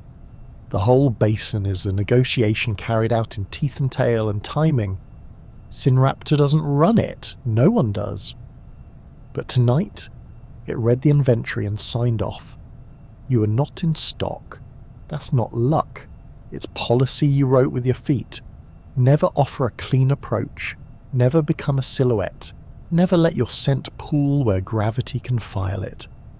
Pause more than you stride, listen more than you look. Move like your bones are expensive and your ego is not. Later, when the pail begins again at its eastern edge, and the ash turns from black sugar to white paper, you will find the ledger entry you almost became, a smear of your own prints, a pause where you chose a trunk over courage, a diagonal that makes no aesthetic sense, and all the sense that matters. And near the reed bed, there will be gouges along a sauropod rib with serration marks tidy as saw teeth, and a set of hand-sized scuffs in the mud, where forelimbs steadied a job that didn't need frills. No venom, no frills, no myth, just a long-legged auditor walking its aisles, checking inventory and finding that everything in the night added up, plus one small mammal that learned to move like a rounding error. The coast here is made of promises the rocks don't intend to keep. Warm, shallow water combs oolitic sand into tidy ripples. Barrier islands rise like dunes that forgot to stop, and every breeze tastes of salt, sun-warmed kelp, and the thin, metallic breath of creatures that misunderstand what shore leave means. Middle Jurassic Britain isn't a postcard, more a labyrinth of tidal channels, islets stitched in seagrass, and lowwoods of conifers and Bennett's Italians that gossip in the onshore wind. You're walking the seam where land pretends to be permanent and the sea smirks, when you notice a sentence pressed into the damp margin of a sandbar.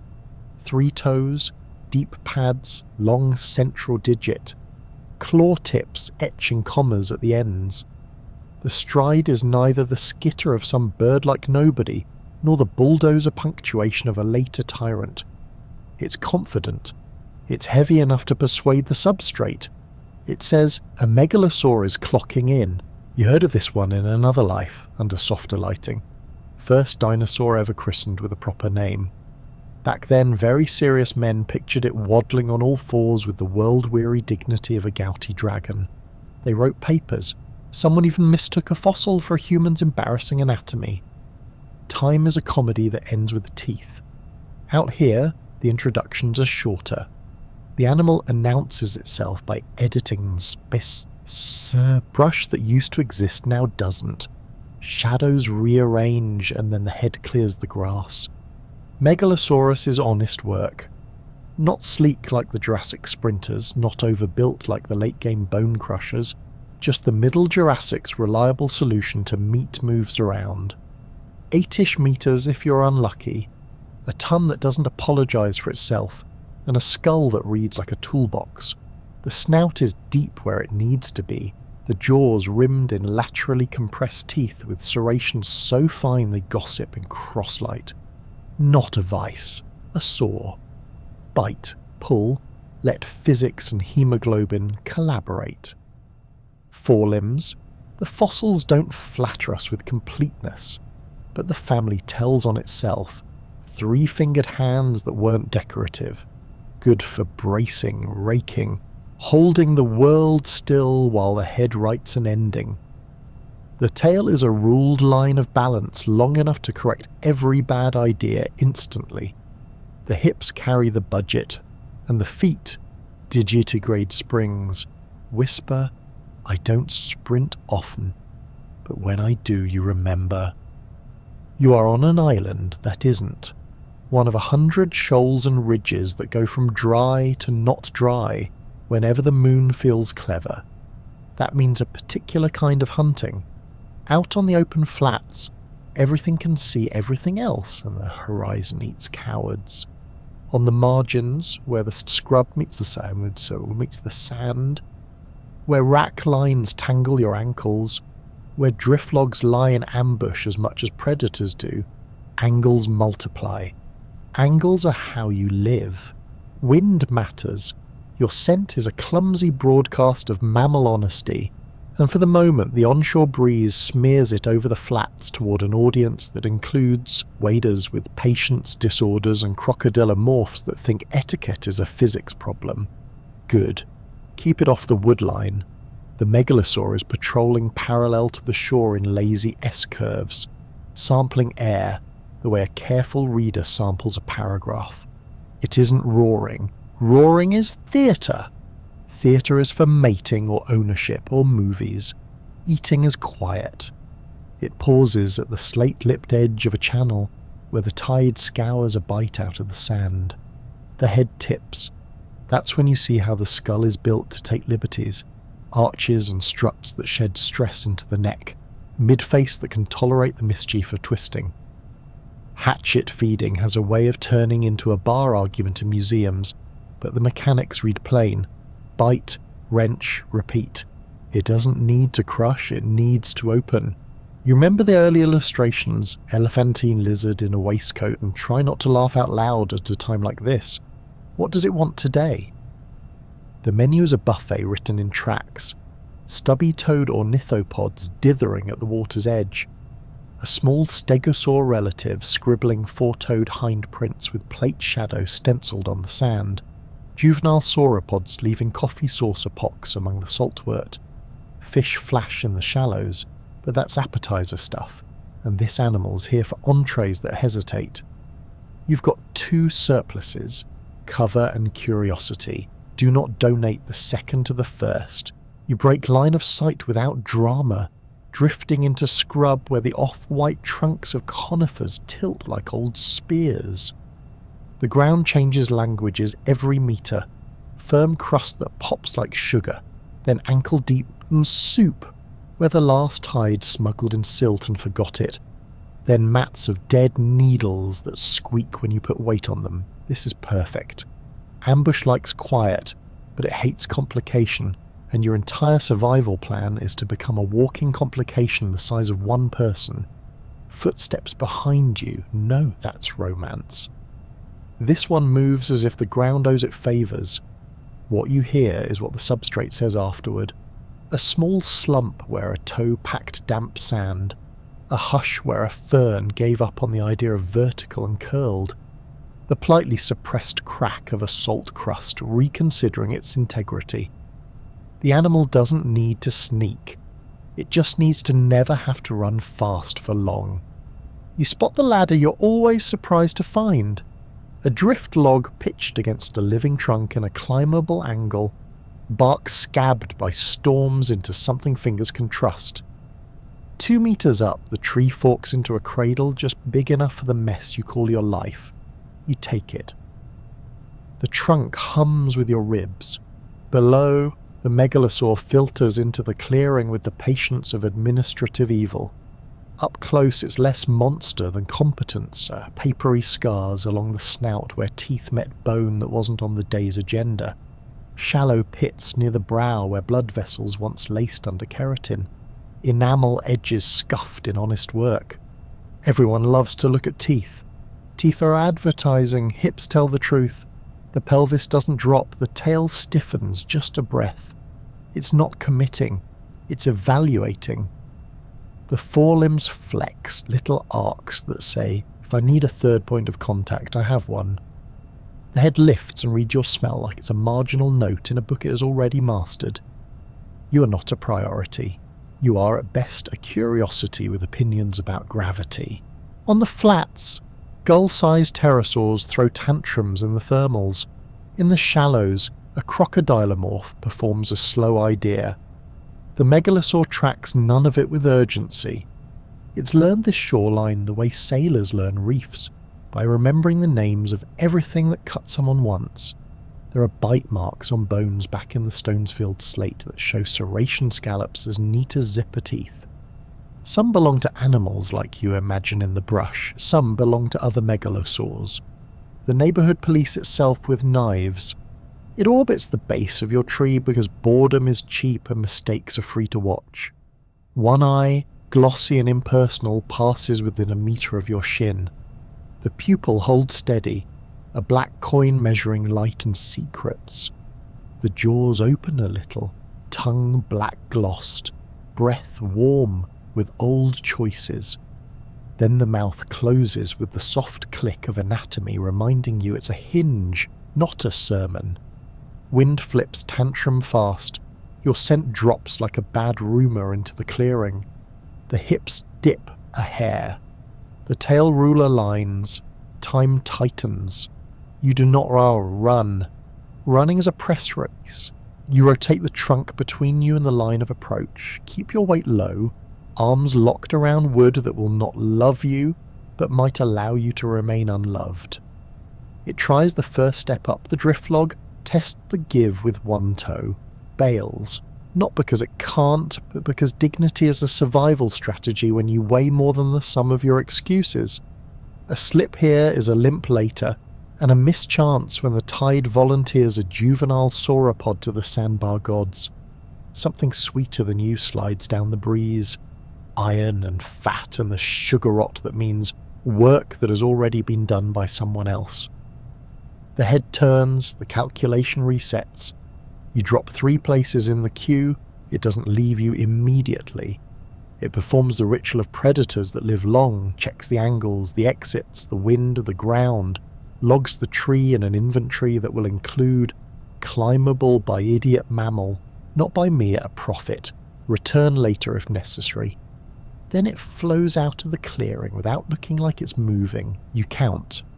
Not to hold it back, to keep your hands from doing heroism.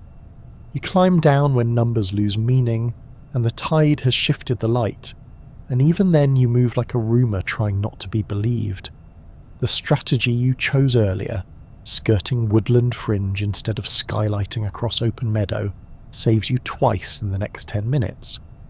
Once when a second set of 3-toed prints crosses your path and the sand still clings wetly to the edges, fresh enough to be the same individual or a colleague, and once when a plate-edge shadow rises from behind a hummock and becomes a stegosaur shape with detailed objections at tail height. Everyone here is armed. The megalo just looks like it. You need water. You do not go to the glossy bend where sunlight makes a postcard out of your funeral. You dig your hands into a seep on the landward shoulder of a dune, where groundwater forgets the tide's authority. It's clear, loud, and the gravel underneath sings every move you make. Good! Let the world snitch.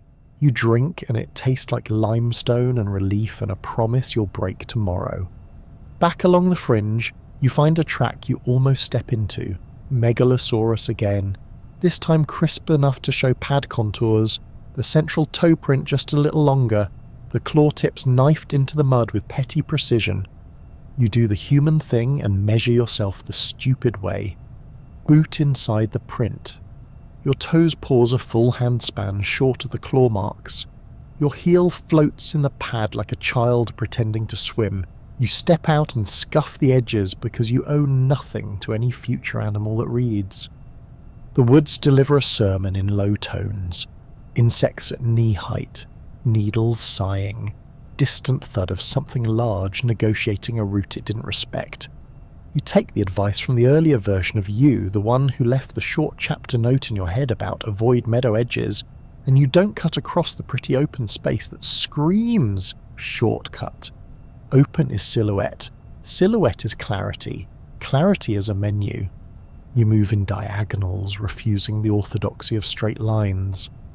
Every 20 steps, you stop long enough for your ears to digest what your feet wrote. The megalosaur does not materialize behind you in a demon edit. It moves like weather, widely, inevitably, and when you hear it again it's because the flats themselves are talking. Fly noise lifted into a whining cloud, pterosaurs orbiting with the respectful impatience of undertakers, the occasional wet, unmusical clap of flesh parting company with obligation. Feeding looks like administration. Bite, brace, wrench. The neck cables throw shadows that look like handwriting. The forelimbs steady the project, teeth come back pink-edged and then clean again because salt water is a dishwasher if you're rude enough. A younger animal edges close and receives a correction so economical it could be a proverb, a step that shortens distance without opening commitment, a head tilt that shows enamel without wasting breath, a tail micro-sweep that reclaims the good angle. Hierarchy established. Portions allotted. The noise you are bracing for never arrives. Competence stays quiet. You keep going until the Oolitic Simpurk sand hardens to chalky benches and the ground stops lying quite so enthusiastically. The sun slides toward amber. The tide decides land has had enough for today and drags its fingers back over the sand. Your path cuts across a bar laced with little tracks. Shoreline birds that will never exist. Mammal cousins with too many teeth. Insect stamp art. And one more bold megalosaur print overlain with delicate three-toed impressions of something that stepped there after it. Babies. A different species that doesn't believe in personal space. The rock shrugs. You've learned to enjoy not knowing things that don't change how you live. You'll hear people with neckties later say Megalosaurus is a mess of fragments and arguments, an animal rebuilt from honest scraps and confident math. They're not wrong. But the bones know enough to tell the only part of the story that matters to you. A robust predator with legs to cover ground, jaws to make problems leak, arms that refuse to be jewelry, and a brain that let wind, terrain and the price of pride make decisions. On barrier islands like these, it did not need to be perfect. It needed to be plausible every day. Your job is smaller and meaner. Never be a clean approach. Refuse the pretty path. Keep a trunk between you and the future. Drink from a place that makes noise. Move as if your bones are expensive and your story, if the Stonesfield slate ever gets it, should be a smudge, not a set of tidy claw-mark scallops that let someone point and say, here. Right here is where the first dinosaur we named reminded a mammal what names are worth. The morning is all light and lies, sunbeams through cottonwoods, fern fronds doing their little hands in the breeze routine, a river sliding past like it can keep a secret. You're ankle deep in Morrison mud, counting your blessings in footprints. Narrow three-toed theropod tracks veer off toward carcass perfume do not follow. Sauropod saucers crater the bank like a parade of moons, and then you see the ones that read like a warning label drawn by a child with a square crayon. 4 feet, half-moon impressions with little stubby digit pads, 4 or 5 smudges, depending on how the mud felt about its day. Hind feet, 3 big blunt toes pressed in deep enough to hold rain. Between them, a long, dragless gap, because the tail does not touch ground. It never drags. It hovers like a threat, remembering your name. You smell it before you see it. Warm hide and plant breath with an iron ghost baked into the air from 1,000 bad decisions that weren't yours. Yet. The bushes along the floodplain part in a sulk, and it arrives like a geological statement someone taught to walk. The back is a moving fence. great kite-shaped plates marching in two ragged rows from neck base to hips, alternating left-right so they quilt the spine in a pattern that catches sun and your attention at the same time. The shoulder height hits you in the self-esteem. Those forelimbs are shorter than the hind limbs, so the top line slopes like a pitched roof, spine arched into a subtle sail of bone and stubbornness. The head? Small, yes, but not comic. A beaked snout for nipping understory, and a cheek battery of leaf-shaped teeth designed less for pulverizing, and more for the bite-and-walk-away lifestyle. It's a lawnmower with opinions and 4 black arguments at the back that end discussions permanently. The plates are not on shields. They're billboards with plumbing, grooved with blood vessel canals, paper thin at the edges, robust at the roots. Maybe they dump heat. Maybe they advertise, "I am large, committed, and not worth the invoice." Maybe both.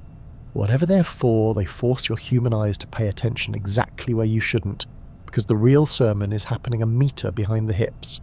The tail holds dead level, each muscle along it like a cable under the skin, and the last meter blossoms into the thagomizer. 4 spikes, each the length of your femur, tapered to black lacquer points. Fossils don't do poetry, but one allosaur vertebra out there wears a puncture hole so clean you could rinse it and thread string through. Someone got curious, someone stopped being curious immediately. You tell yourself it's an herbivore. Your knees tell you it's an ecosystem with settings for trample, impale, and you are standing there. It's browsing low, tongue flicking leaves from a fern as if the fern personally offended it. The bite is gentle, the body language isn't. From 20 paces, you can see the life in that tail. Micro corrections whenever the feet shift. The way a metronome doesn't just keep time but threatens the future. The hips are the switch, watch them. Teeth are theatre, hips are intent. When the pelvis squares and the tail tightens like a drawn bow, the next thing it does is geometry. The wind is with you, at least for 7 seconds. Your odour exports toward the river, where dragonflies are writing their neon nonsense and little crocs lie around like commas. You stay at the shoulder arc, because that's the polite place. The tail can't cleanly swing through the torso and the head is thinking about plants, not you. The plates throw moving shade across your chest. Up close they look less like armour, and more like sails stuck into a mountain. If the animal flushed them with blood, you wouldn't be surprised to see them go from wet clay to rust to coal in a minute. An I see you mood ring for the late Jurassic. It steps. The earth accepts the step like it made an appointment. Those 4 feet land inward turned, semicircular, knuckle walking on hoofy fingertips. The hind feet thunk in, mud burps, a mosquito redlines its career.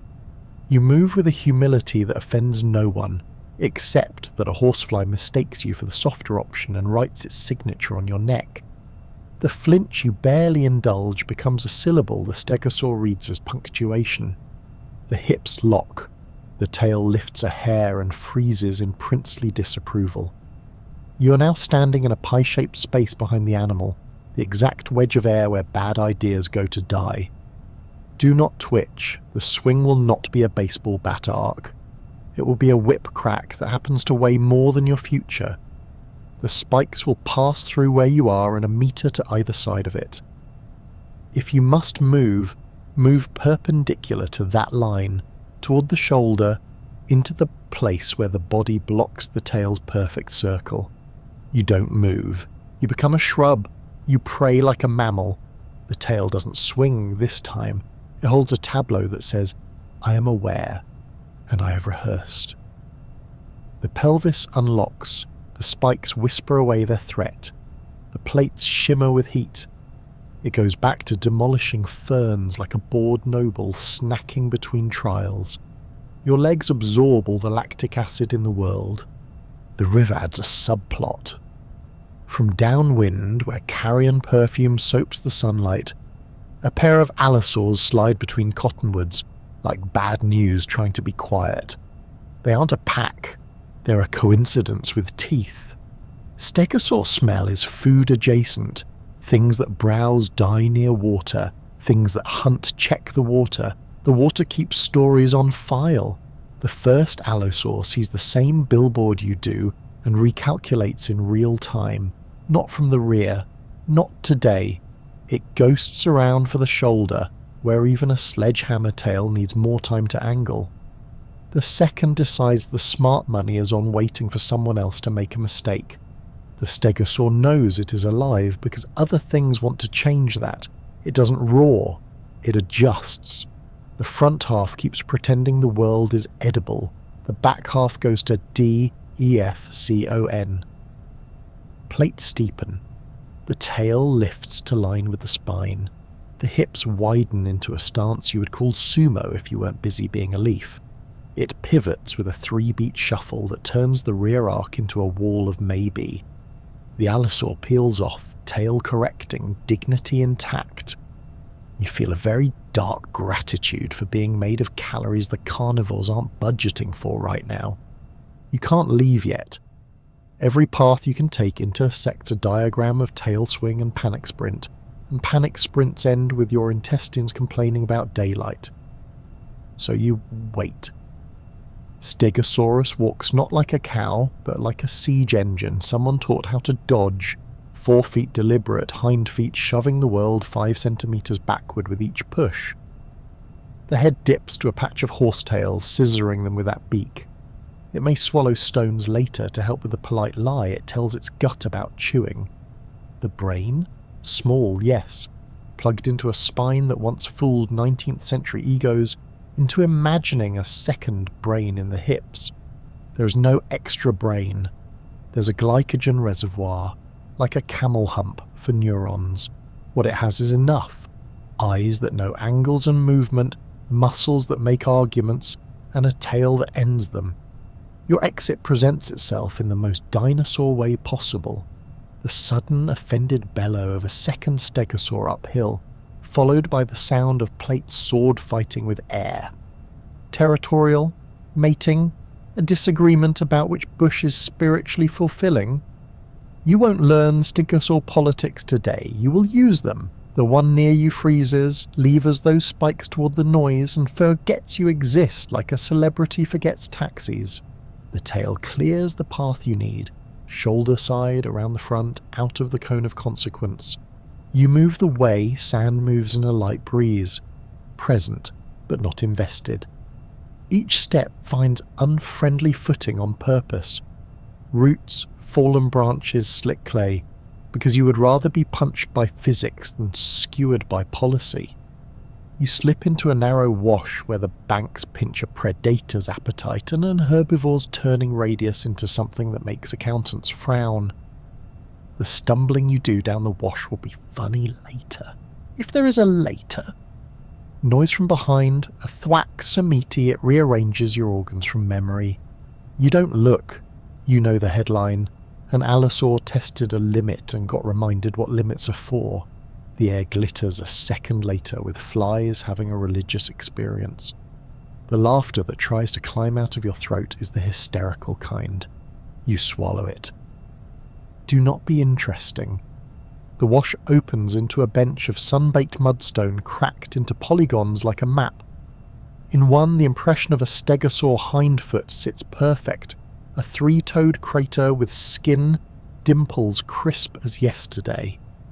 In another, a manus print like a fossilized oven mitt. You step around them because reverence is a practical skill here. Clean impressions are invitations to things that read. On the bench's edge, a boulder looms, sandstone, root-tangled, ugly. You press your back to it and let your breath leave in installments. You can't smell the stegosaur anymore over the iron rot fanfare of a carcass that just got new edits. Pterosaur shadows loop overhead. Black commas curving across the script of sky somewhere, a croc coughs its way through a laugh. The stegosaur keeps existing like a problem the ecosystem solved by inventing sharp ends. It wanders along the bank, plates flashing, tail just a little higher now, as if the argument it just had sharpened it on the world. A juvenile appears at its knee, a scaled-down model with plates still growing into their future geometry. spikes not yet blackened to thesis points. The big one slows and angles its body between the little one and the river's temptation, like a bulky parent blocking an escalator. You file that away under things we will never prove, with a human's urge to narrate care into stone. Whether or not it's true doesn't change where you put your feet. You need water and you'll not get it at the main channel, not where sauropods churn the bank into soup and predators collect like opinions. You find a seep under a leaning log, clear as glass and loud with gravel music. You cup the trickle and try not to cry at the taste of limestone and survival. Ants discover your boot, run exploratory campaigns across your laces, decide you're a bad hill, leave. On the way out, you pass a ridge of sand where the sun writes the day in relief. There are the theropod tracks again, Allosaurus probably, overprinted by a single dragline that ends where the sand is punched deep enough to crack. Tiny scallops of serration marks on a nearby bone gleam like someone's idea of a zipper. You don't linger, you don't translate, you accept that the stegosaur is a thesis about space. It owns the 2 meters around its hips the way water owns downhill. If, despite every neuron screaming otherwise, you ever had to pass near one again, you'd remember the rules that are not rules so much as survival suggestions written by the dead. Never in the rear arc. The tail is a question and an answer. Approach if you must at the shoulder, where a trunk or boulder can make geometry your ally. Watch the pelvis. When it squares, you are a problem to be solved. Do not run in a straight line. Straight lines are invitations. Make your life expensive, broken terrain, trunks, gullies with bad footing, narrow washes where the tail's glorious circle becomes a bad trapezoid. And don't be cute. Herbivore isn't safe, it's professional. By the time the sun goes white hot and the air turns syrupy, the stegosaur has moved into a stand of cycads and vanished the way boulders vanish, by being too obvious to notice. Flies keep their appointment downriver. A single plate shed of skin and picked clean by time you won't live to see will someday be lifted from stone by people in vests with brushes and joyful curses, and a child will point and say dinosaur armour. Let them. The plate will not argue. The tail already did. The air tastes like salt and iron and hot bark, the kind of morning that pretends it's gentle because the light is golden. It isn't. You're edging along a low ridge where the land rolls down towards the tidal flats, the kind that gleam like peeled metal between stands of Bennett Titterlean shrubs and ragged Araucaria. This place has the nerve to be beautiful. Tendaguru, late Jurassic, barrier shoals, lagoons, mud that keeps secrets, and forested knolls full of things that do not care about you. You see the first warning written in the damp, foreprints like thick half-moons with the tubby little digit pads, hindprints broad and three-toed, pressed deep enough to keep rain. No tail drag. Between the pairs, the spacing is short, deliberate, a low-slung machine advancing with its centre of mass welded to the world. And then you spot the extra punctuation. 2 round pits in the mud off the shoulder line, paired like a set of daggers had been laid down gently and lifted. Shoulder spikes. Your stomach signs a non-compete agreement with fear. It materializes out of scrub like a bad idea that did push-ups. A 4 to 5 meter stegosaur so bristling with intention it looks like a walking caution sign. Low plates climb the front half of the spine, more decorative ridge than rampart.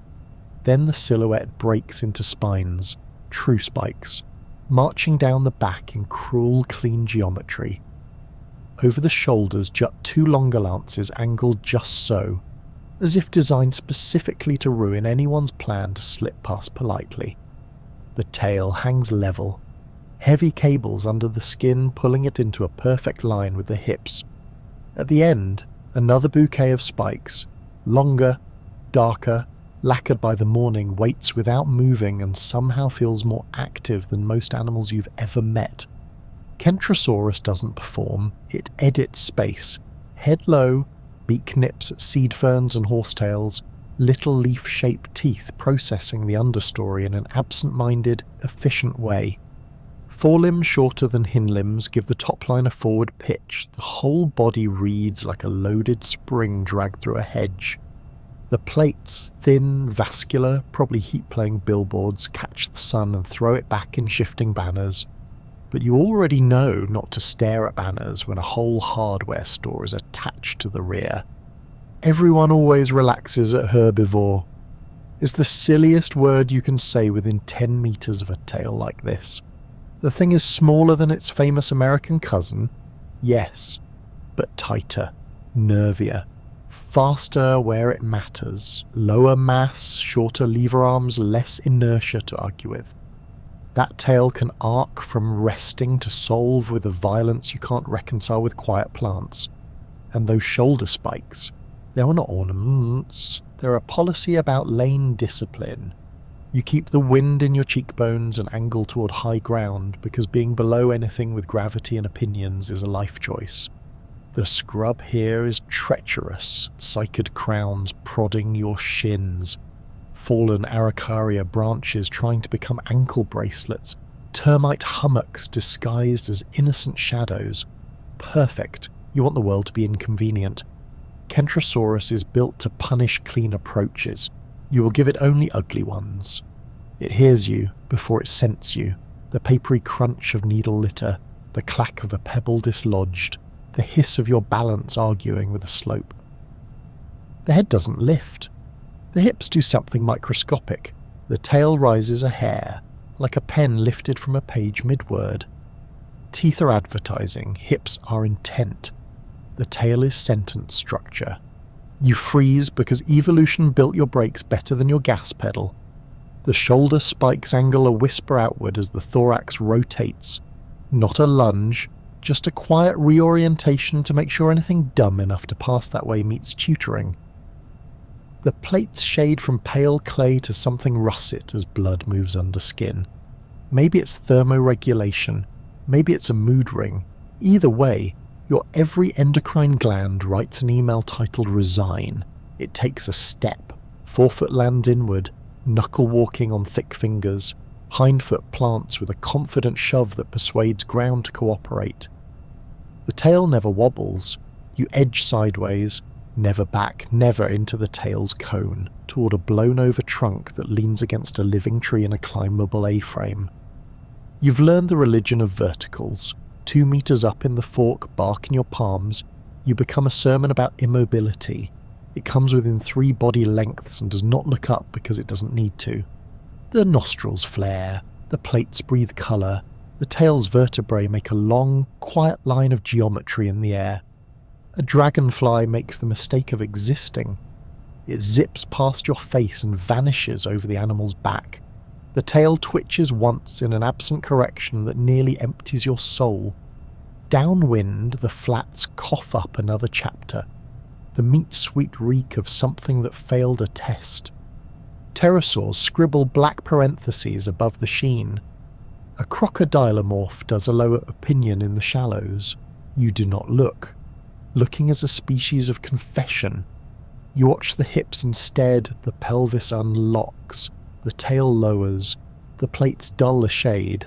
It has de-escalated, not because you're persuasive, but because everything here practices triage. It turns, finally, and you meet the shoulder problem at work. The torso rotates around a forefoot, those paired spikes slicing into the space you would have used if you'd been greedy and quick. You imagine them catching a thigh, a gut, an arm, pinning not to savour but to create distance. Defensive weapons herd space. They say no in every language. A low chuff from the scrub upstream interrupts the calm in the worst way. Another Kentrosaurus is voicing an opinion, territoriality, crowding, or just the daily negotiation of mine versus also mine. The one below your tree pauses, plates rising again like a row of cards turned over in a trick, tail angling toward the noise. The argument becomes choreography. They won't duel with tails like knights, they'll bluff, wheel, lash at distance. The fossil spikes sometimes show heel damage, a snapped tip regrown, a roughened surface where infection flirted and lost. Use that knowledge for what it's worth. These animals practice with their weapons live. You descend when boredom is expensive enough to afford. Half steps, breaths on the layaway.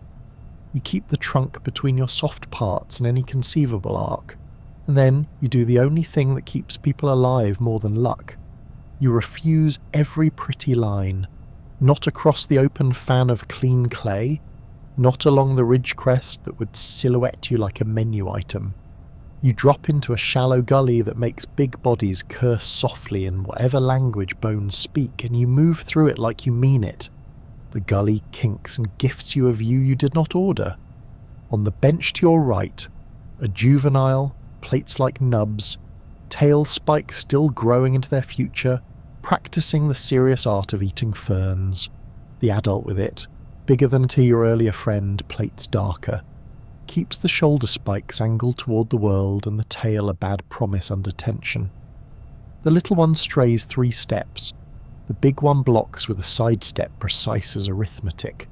You watch the angles change and think about evidence you can't have, trackways that suggest groups, mortality tables that hint at age structure, bone beds that argue families without ever admitting it.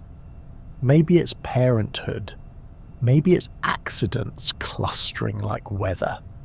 Either way, whatever care exists here is enforced by geometry and weapons. Out on the flats, a long-necked shadow, Giraffe or its cousin, sways across the sky like a misplaced line of architecture, insects singing on its skin. Beyond, something lean and long-legged, Elaphrosaurus maybe, pauses on a bar and decides not to walk into other people's sermons. Predators live in this ecosystem the way lawsuits live in cities, but even they respect invoices. A Kentrosaurus tail is an invoice for poor planning. You edge along crumbly mudstone and step into a story fossilizing as you watch. A manus print perfect as a stamp. The skin texture dimpled like citrus rind, each pad a soft square. A hindprint nearby holds a little pool of water that trembles as your foot draws near, the surface vibrating with 1,000 sincere reasons to leave. You skirt them like altars, clean prints and newspapers. You won't help anything read your day. Wind pivots. Your scent rolls down gully like a confession letter, and the bigger adult across the bench performs a demonstration you will wake up to later. Hips square, tail lifts. The first quarter of the arc is almost nothing, and the last quarter is a blur. The spikes slice the air where your chest had considered being tomorrow. The sound is not a whistle. It's a low, ripping thrum, the bass note of air complaining. The tail resets with contempt for inertia. You had not actually moved. Your body experiences the memory of death anyway. If you fall here, you roll toward the head, not the rear. That goes against every mammal impulse, which makes it right. Toward the head means into the blind spots of the tail, into the place where the shoulder spikes become awkward to angle. A trunk is your ally, a boulder your alibi, a narrow gully your insurance. Wide open ground is the flattering light predators love, and the flattering light spiked herbivores don't need in order to end your conversation. It shuffles closer, no charge, just space management. You back diagonally, never straight, never fast enough to excite, always sideways to tilt the geometry in your favour. The shoulder spikes track you like a weather vane invented by a bastard. The plates shift a shade again. That vascular plumbing works like theatre lighting, a dimmer on attention. You are very attentive. From the lagoons, thunderheads begin stacking, slow and arrogant, the air brining itself with ions and the future. First drops slap the dust big as coins. The scent that comes up feels like a window thrown open in a sick room. Rain is noise, noise is grace. The animals know it, their edges soften by habit. You use the applause, The patter on leaves becomes your cover, and you move. Past a slick slope that tries to lay you flat, don't allow it, and into a stand of Bennett Titalians slouched like court officials. Your hands are ribboned by little cuts you'll brag about to no one. You keep the wind honest on your cheek. You keep a trunk at your shoulder. You keep the hips in your peripheral whenever any silhouette spikes into your world. You do not look back when the tail thrums air again. Somewhere you are not.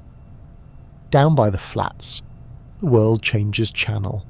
Flies surge into a black shaking halo. Pterosaurs corkscrew down, disciplined as vultures in suits. A croc slides off a bank like punctuation. Somewhere in the middle of that, a long neck decides to move while being rained on, and the land hums with thunder that isn't weather. The Kentrosaurus pair fade into scrub as if the landscape had grown them and then reconsidered. The juveniles' plates vanish last. Small flags retired for the day. You find what passes for mercy under a sandstone ledge where water seeps clear over a lip, leaving a skirt of mineral. It's loud enough to tell you if anything larger than a beetle arrives, and the mud underneath is pocked with your favourite language, the treacherous noise of gravel. You cup your hands. The water tastes like limestone and second chances. You breathe as if you invented it. When you move again, you cross a corridor of pale silt where the rain has skated the top into gloss. There, a fresh arc gouged shallow, not complete.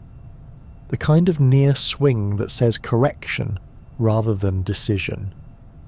Next to it, a toe trench from a hindfoot scuff, a quick pivot.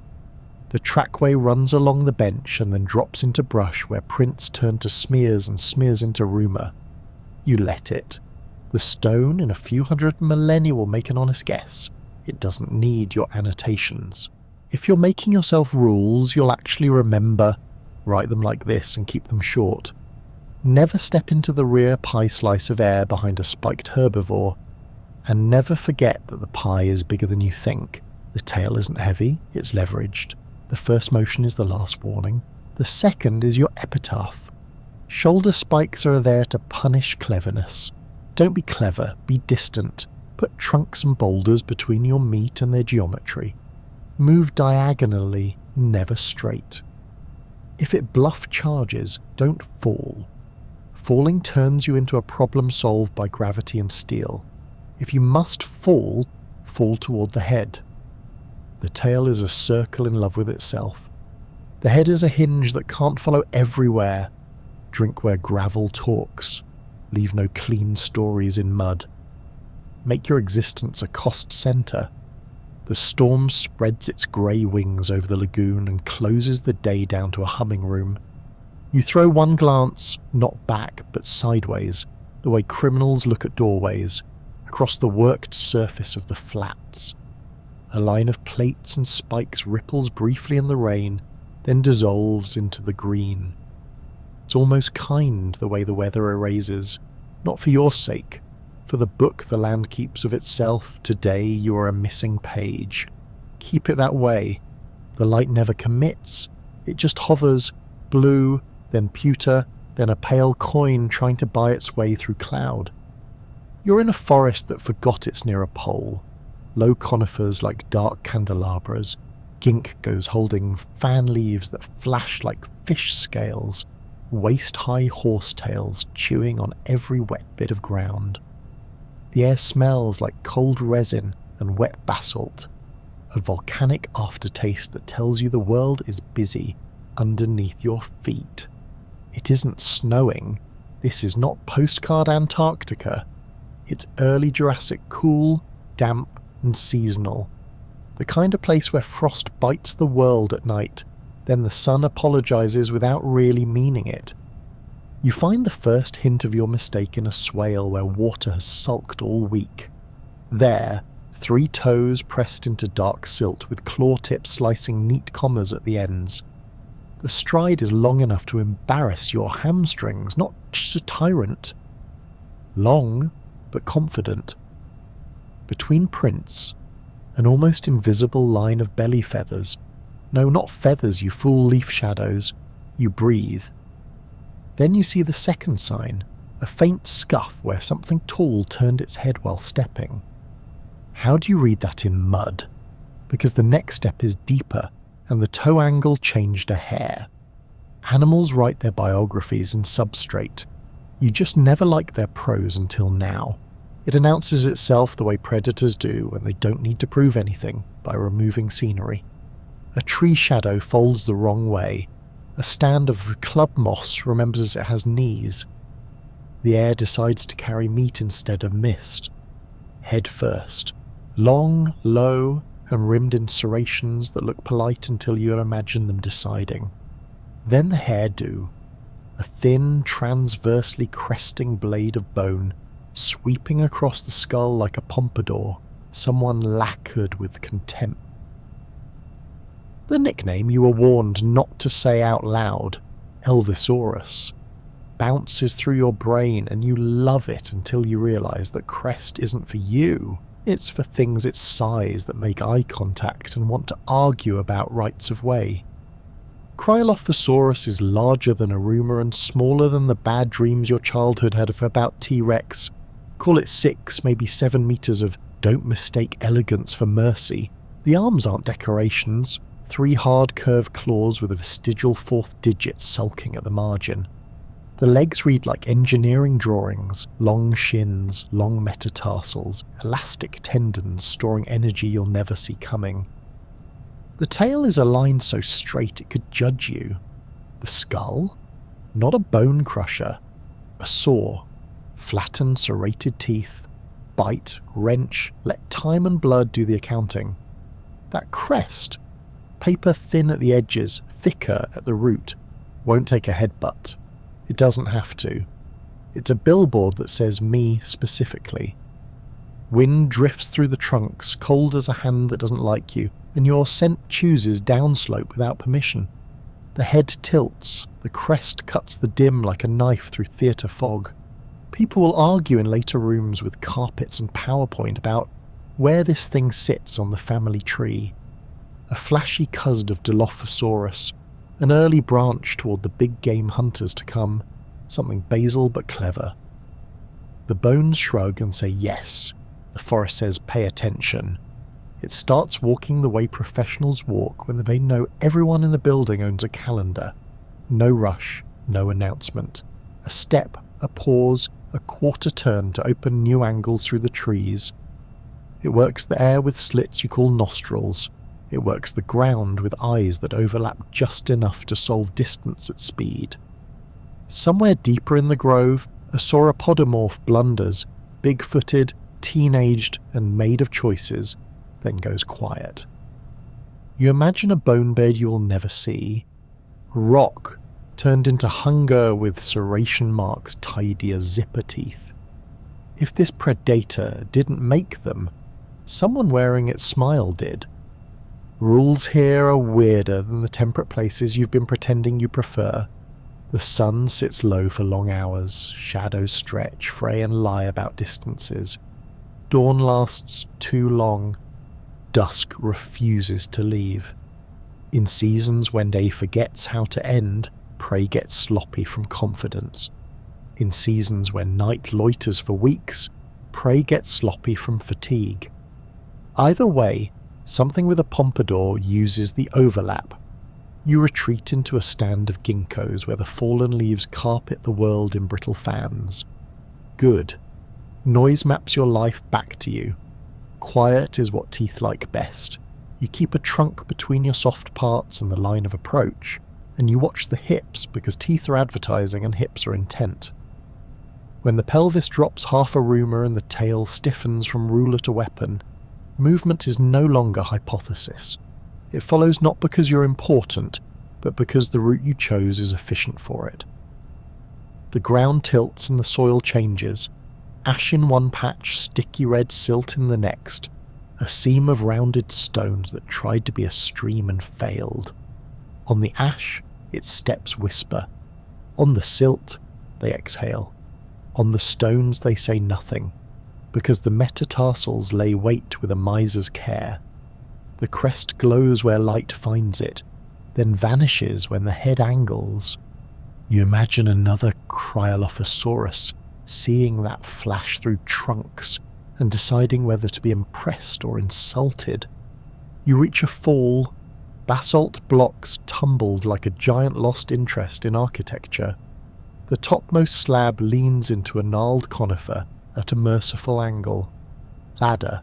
Up you go, bark in your hands, splinters auditioning for permanent roles.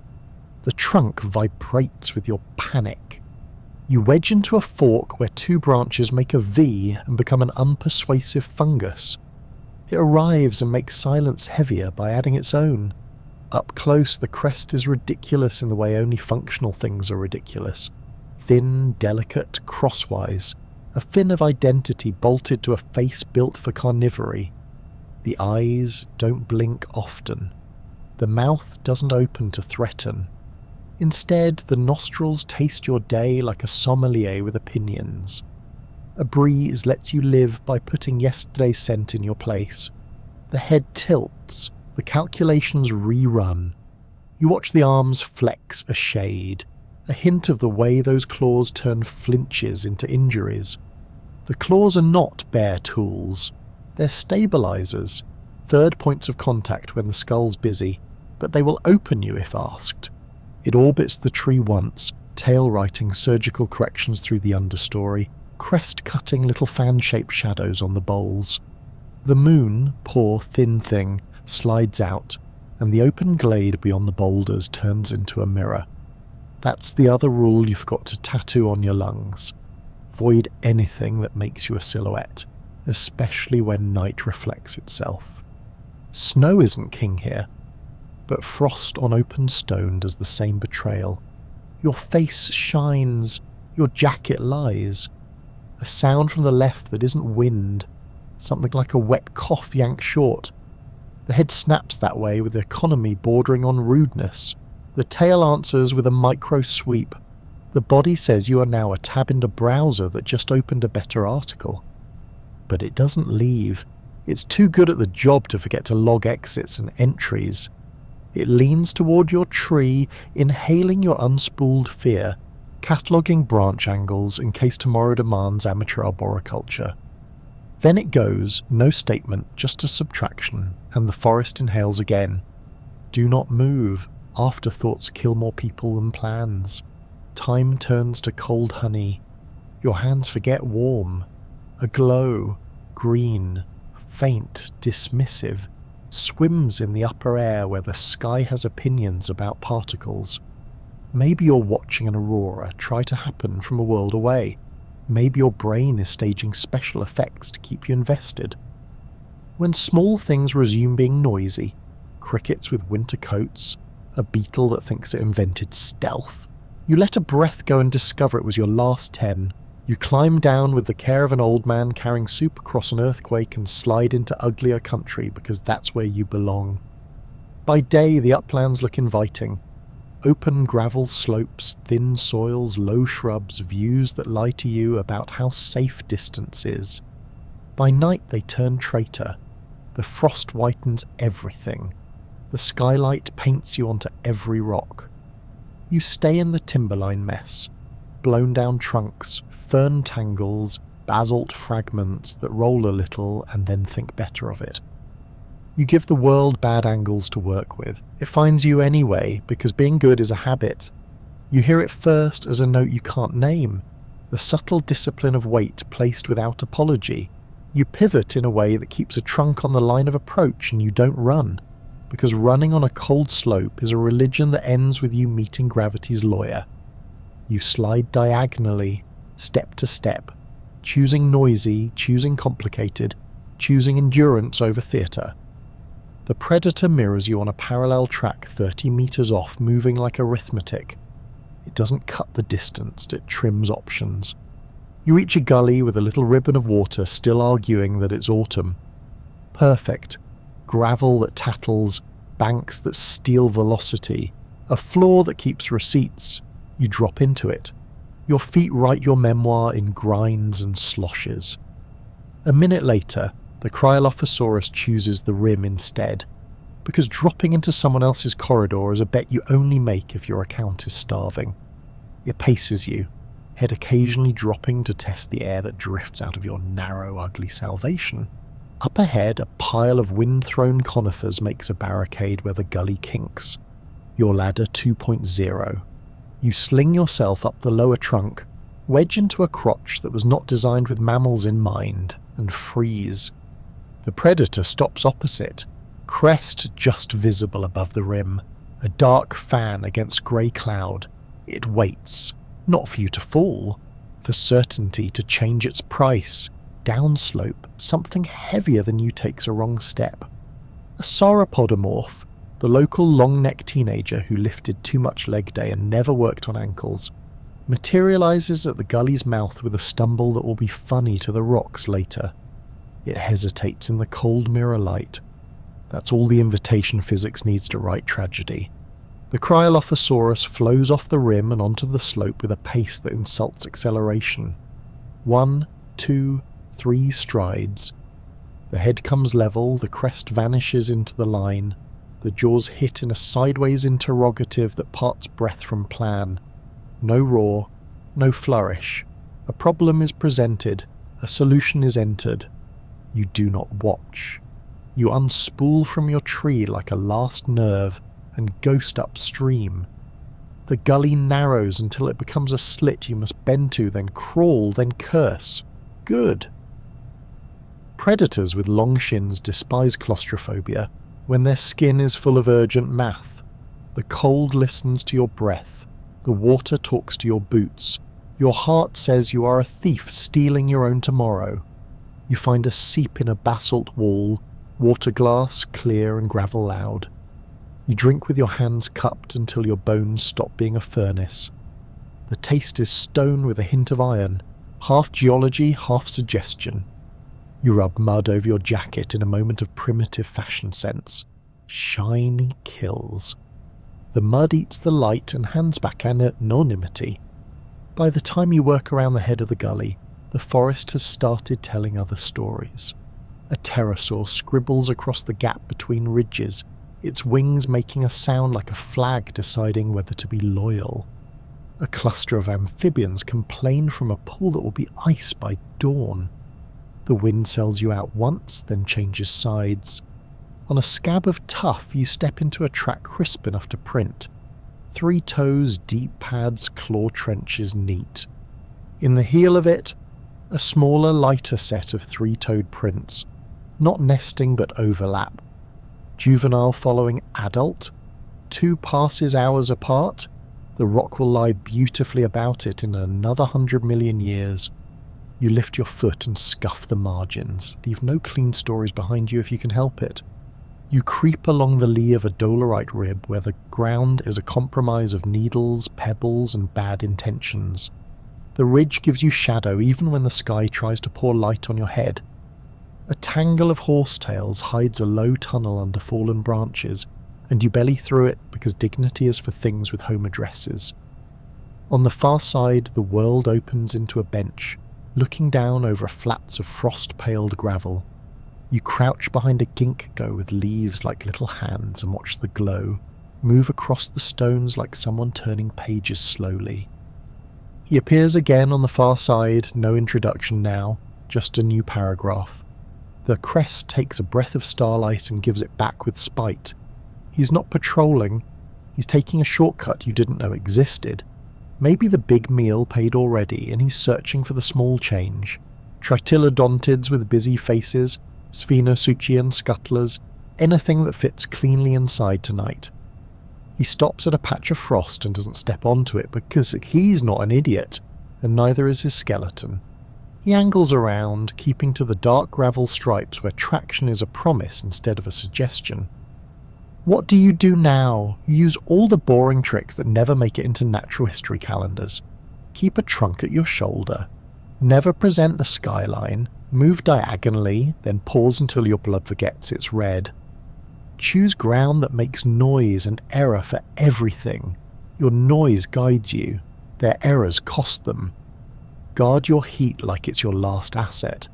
Cold makes you slower, then loud, then generous with your body in ways you can't afford. If you must run, run crooked, toward thicknesses, not vistas. If you must hide, hide with angles, one between you and a mouth, one between you and your own fear. If you must climb, climb to a fork no higher than 3 meters. Above that, wind kills and branches testify. Also, never stand in the mirror. Frosted flats, wet rock, sheen of tuff. The night here doubles itself and sells your silhouette at a discount. Make the world matte. Be the thing that photographs badly. Hours distend. The sky pulls one more weak glare from behind the clouds and rinses it across the forest. Aurora, again, maybe real, maybe your brain keeping you from biting your own tongue. The Cryolophosaurus ghosts downslope, friendlier with gravity than is polite. The crest glows once, then becomes a rumour. He vanishes not into distance, but into a decision you're not invited to pass. Only then do you move like a person at all. Slow, uninteresting, full of grudges against every route that petitions to trip you. You skirt a quarry of basalt where boulders the size of rooms pretend they never left the cliff. Each one can hide a history. Each one can hide you. A beetle writes an editorial on your wrist. Somewhere a ginkgo leaf lets go of its day and prints a damp signature onto tough. In the mud at the base of a slope, a line of little 3-toed tracks cross a big one and neither set falters. Life is busy ignoring itself. When you finally drop to your knees behind a low wall of rocks and let your breath come back in denominations you can afford, the forest is in that hour where it can't remember if it's night or day. That's when you think briefly and unhelpfully about the crest. It's absurd, it's fragile, it's the opposite of a weapon, and it's exactly the point. In a world of cold edges and small advantages, advertising is as real as teeth. He wears that fan to be understood by things that might kill him, mate him, or dispute his ownership of dark corridors in long twilights. It's a signature big enough to see through trees. You were never the audience. You pour a little of the cold seep over your head and savour the pain. You smell like stone and sap and a promise that you will never keep. The forest doesn't care. It doesn't have to. Somewhere back down the gully, the arithmetic of a long neck's mistake is being entered into ledgers you will not be asked to sign.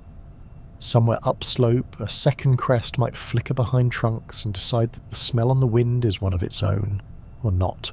The night will file everything away into damp silt and tough and future arguments. You stand when your legs remember they're for something besides prayer, and you leave the way cold water leaves a rock. Quiet, persistent, in love with gravity, but too clever to brag about it. The ground tries to make you a headline. You settle for being a margin note.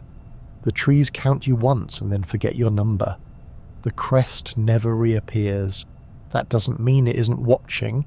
It means you finally learned how to be uninteresting in a place that punishes charisma.